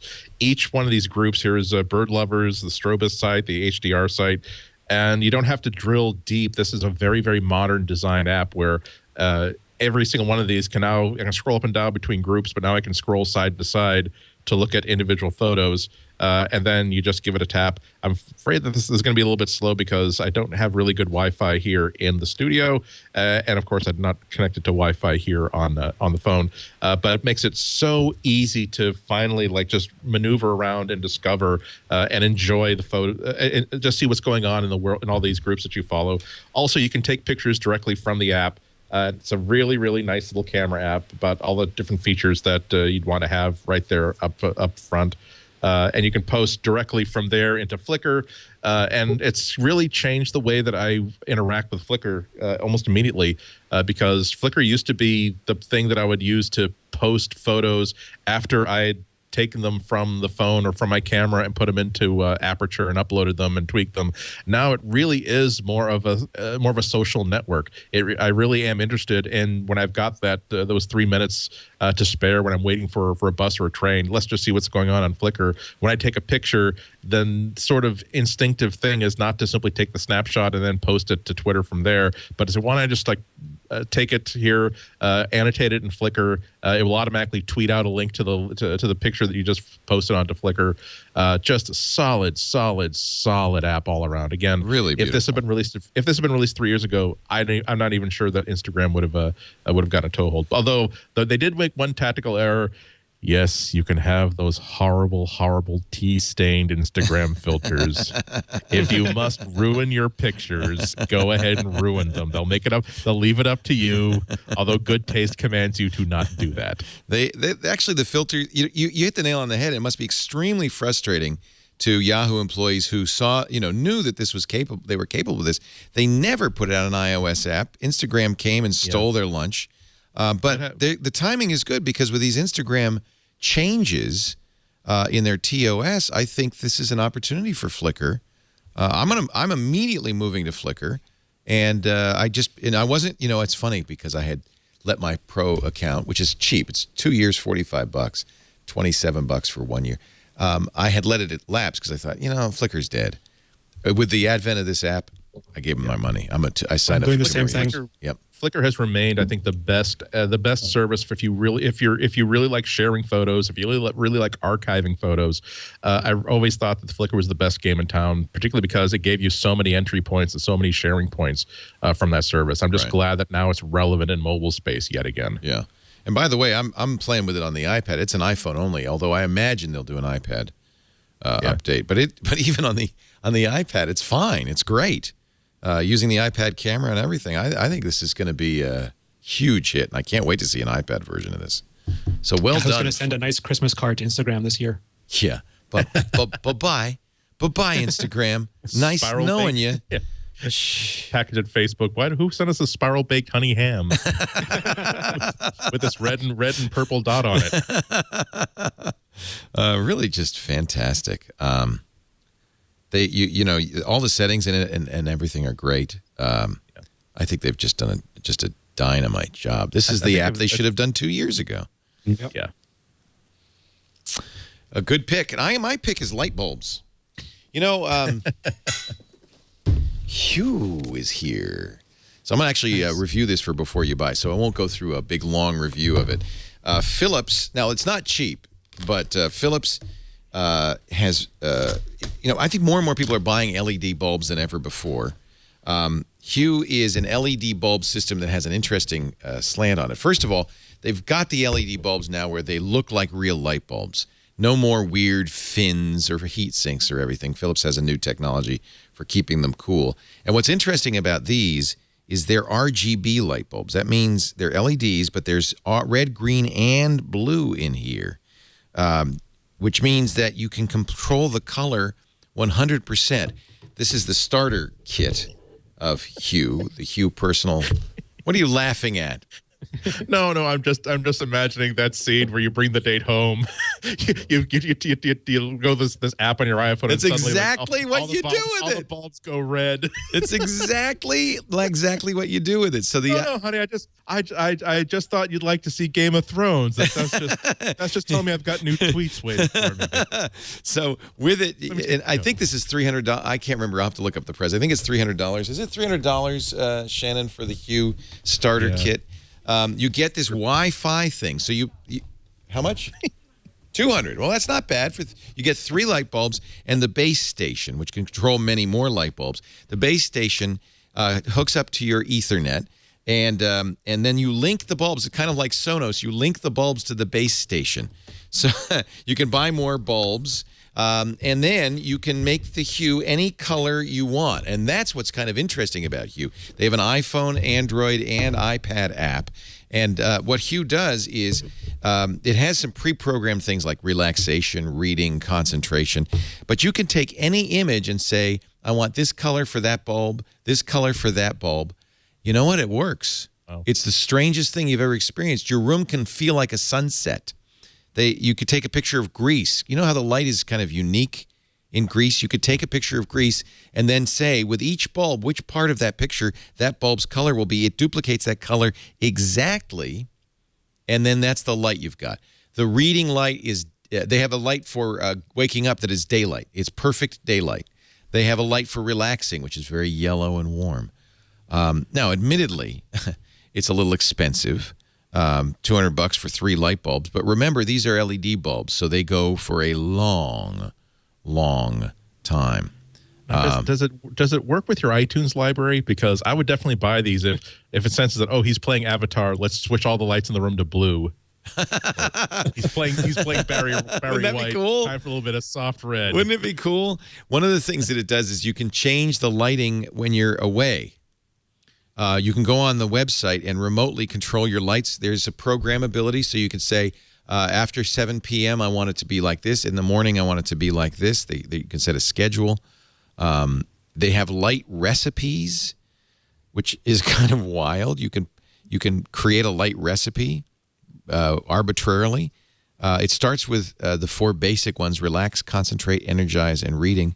And by the way, even though these are not dimmable LED bulbs, you can get dimmable LED bulbs. These are not dimmable LED bulbs, but they can be dimmed via the application. So you actually have a lot of control of the brightness of the bulbs. Every setting, every color, every hue has a different brightness level all the way up or all the way down. These are 8.5 watts, 600 lumen, 15,000 hour bulbs. 15,000 hours means you'll be dead before these bulbs stop working. It's like buying a turtle. You will not outlive this purchase. Yeah, and you can buy individual bulbs as well. So I don't know how many you can control. I have it controlling 4 bulbs in my downstairs. It works really well on the track lighting. That's a nice way to use it if you have inset or track lighting. Basically, because it's RGB, there's no color it can't do. You can do 50 bulbs at a time. Wow. Basically, you can have a rock concert with this thing because these are bright. I mean, 600 lumens is pretty bright. So I have to say I'm very impressed. It is pricey. The 3 bulb starter pack, as I said, $200, and on the Apple Store, by the way. And they are available to ship now. And then you can't put a price on Geek Leo. $60 per bulb, which is now it's a decent price. You know, I remember LED bulbs were $100. I'm starting to see $30 bulbs. I imagine the price will go down, but $60 for a bulb that doesn't burn out. I mean, 15,000 hours is a long, long time. How many years? That's leaving it on for 1.7 years, or triple that if you're going to leave it on an average of 8 hours a day. We're talking a good long time before you have to replace that bulb. And I think in the long run, it may not be cheaper than incandescent lighting, but I bet you it's not much more, considering the low power. I mean, these are only 8.5 watt bulbs and quite bright. Oh, another feature I liked, and I was a little worried. I thought, oh, now do I have to turn on the lights through my iPhone? No, the light switch still works. So you can turn off the lights on the light switch, and when you turn it on, they reprogram to full brightness. So you don't have to worry about can I turn on the lights and see something? It'll turn on to full brightness. The one negative I found, and I think this is probably a software glitch that they'll fix, is that when you add new bulbs, by the way, adding bulbs means you actually have to add them in software. You have to say, I've added a new bulb and add it to the program. Can your bulbs crash, Leo? Do they reboot? So far, no crashes. The blue room of death.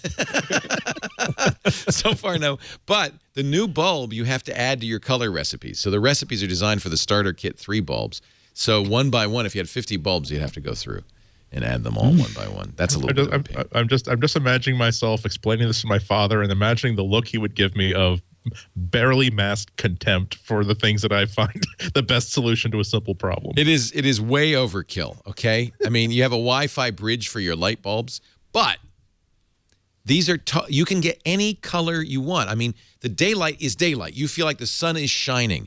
The sunset is sunset. There's a little bit of red, a little yellow. It's beautiful. Beautiful. Match the album art like iTunes 11 does. Yeah. I love this idea because there is studio cinema lighting. The trend is especially like a James Cameron movie where one side of the room is blue, the underlying is red. To be able to experiment with different lighting ideas for just on a basic whim like that is oh man. Yeah. And yes, I right now I am thinking about, is this scriptable and network addressable? Because I'm totally serious. Automator. Wouldn't you love to set up for the Star Wars movie where whatever's going on in the movie you're getting sort of immersive lighting in the room to match it. And so now you just like you can buy these riff tracks where you make sure you start the DVD and the MP3 at the same time. You start the playback of the lighting at the same time you start the movie, and people just build different lighting scripts for every single big movie that's out there. That would be worth $300 to me. And think of this: you could set an alarm where in your bed you use Hue in your bedroom. The lights are off, and then at 7 o'clock they slowly ramp up. First, it's a sunrise, and then it ramps up to a bright sunny day. I mean, imagine. I could have sunrises in winter again, Leo. Yes. I don't know if this would be a treatment for SADS, but it's obviously got every color temperature, so I would guess it could be. And I think the price is right. I mean, you get 3 bulbs. That's $180 worth of bulbs plus the base station for $200, and then it's $60 a bulb. These LED lights are expensive. They last a long time. I think it's worth it. Uses 2.4 gigahertz, by the way, so it will. I don't know if it's actually Wi-Fi. It feels like it's Wi-Fi, but I don't know. It's pretty wild. Mobile phone. It's fun, Leo. We only live once. I like it. Anyway. I am emailing Phillips press contact right now. Phillips is doing some cool stuff. I am a freelance journalist. Yeah, I cannot afford your Hue, but I would like to try the Hue. No, you should. I saw them in the Apple Store when we went for the iPad Mini, and I've just checked on the website actually for the UK. We can't get them until March online. You know, that's weird. I noticed that because when I tried to order it last month and it said not available till January, and now they are. So I'm thinking they're able to ramp up production or something's going on. I think they are in the shops though. So I did see them in the shops. Yeah. And so then the Hue app. It is a little bit and I can't wait till they're scriptable so you could say, Siri, dim the lights. Play cool jazz or whatever. That's what somebody in the chat room suggested. Shall I search the web for dim lights, Leo? You're right. Siri, put me in Hobbiton. And I love it that you could take a picture of something that was just a beautiful. I don't know if you've noticed this, but light is different in different places. In Norway, there was a certain quality of light. You can take a picture of that and then make your Hue light bulbs be that color.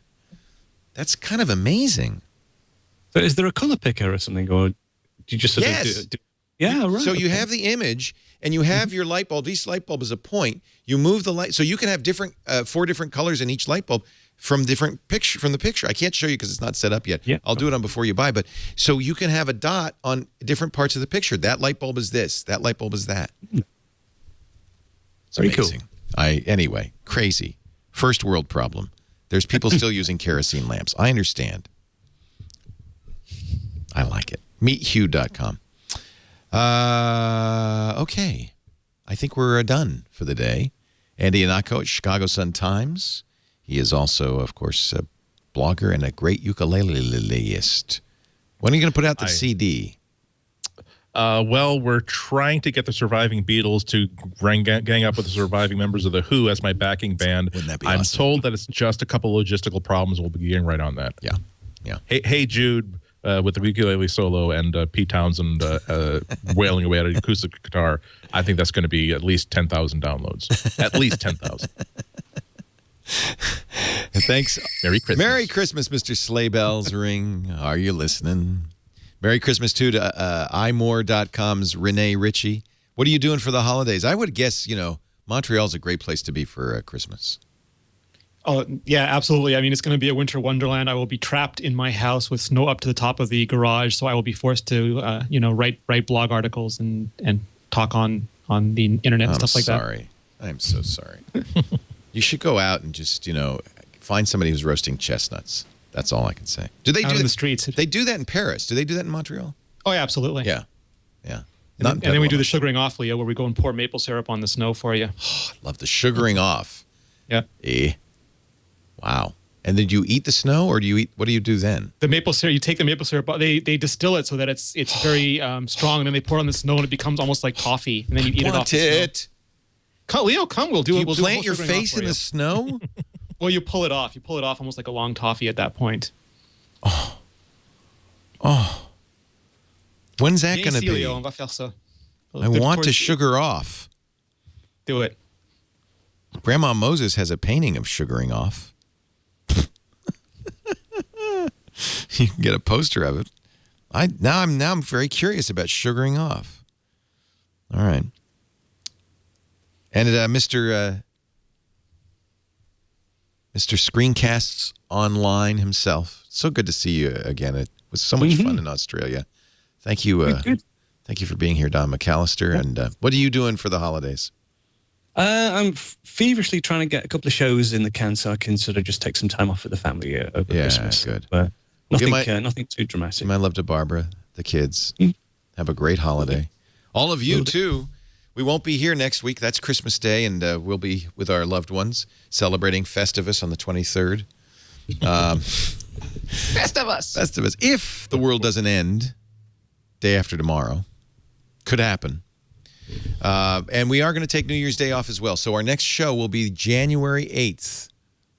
No, I won't even be here for that. I'll be in Vegas for CES. You will. I'll be at CES too. Yeah, so will Renee. So what the hell are we going to do? I may have CSS. We could do a show from there. Okay, deal. I don't know what we're going to do. I think I'm busy. Assuming we're not busy, but we'll figure out something. In principle, we'll figure out something. Thank you all. Thank you, everybody. Remember, MacBreak Weeklies, normally, when the holidays don't impinge, is Tuesday, 11 a.m. Pacific, 2 p.m. Eastern Time, 1900 UTC on TWiT.tv. Watch live. Love to have you in the chat room, but if you can't, audio and visual versions are available on the iTunes Store and everywhere podcasts are, of course, at our website, too, TWiT.tv. Have a wonderful holiday. We'll see you next year. Now, get back to shopping, wrapping presents, drinking eggnog, because break time is over.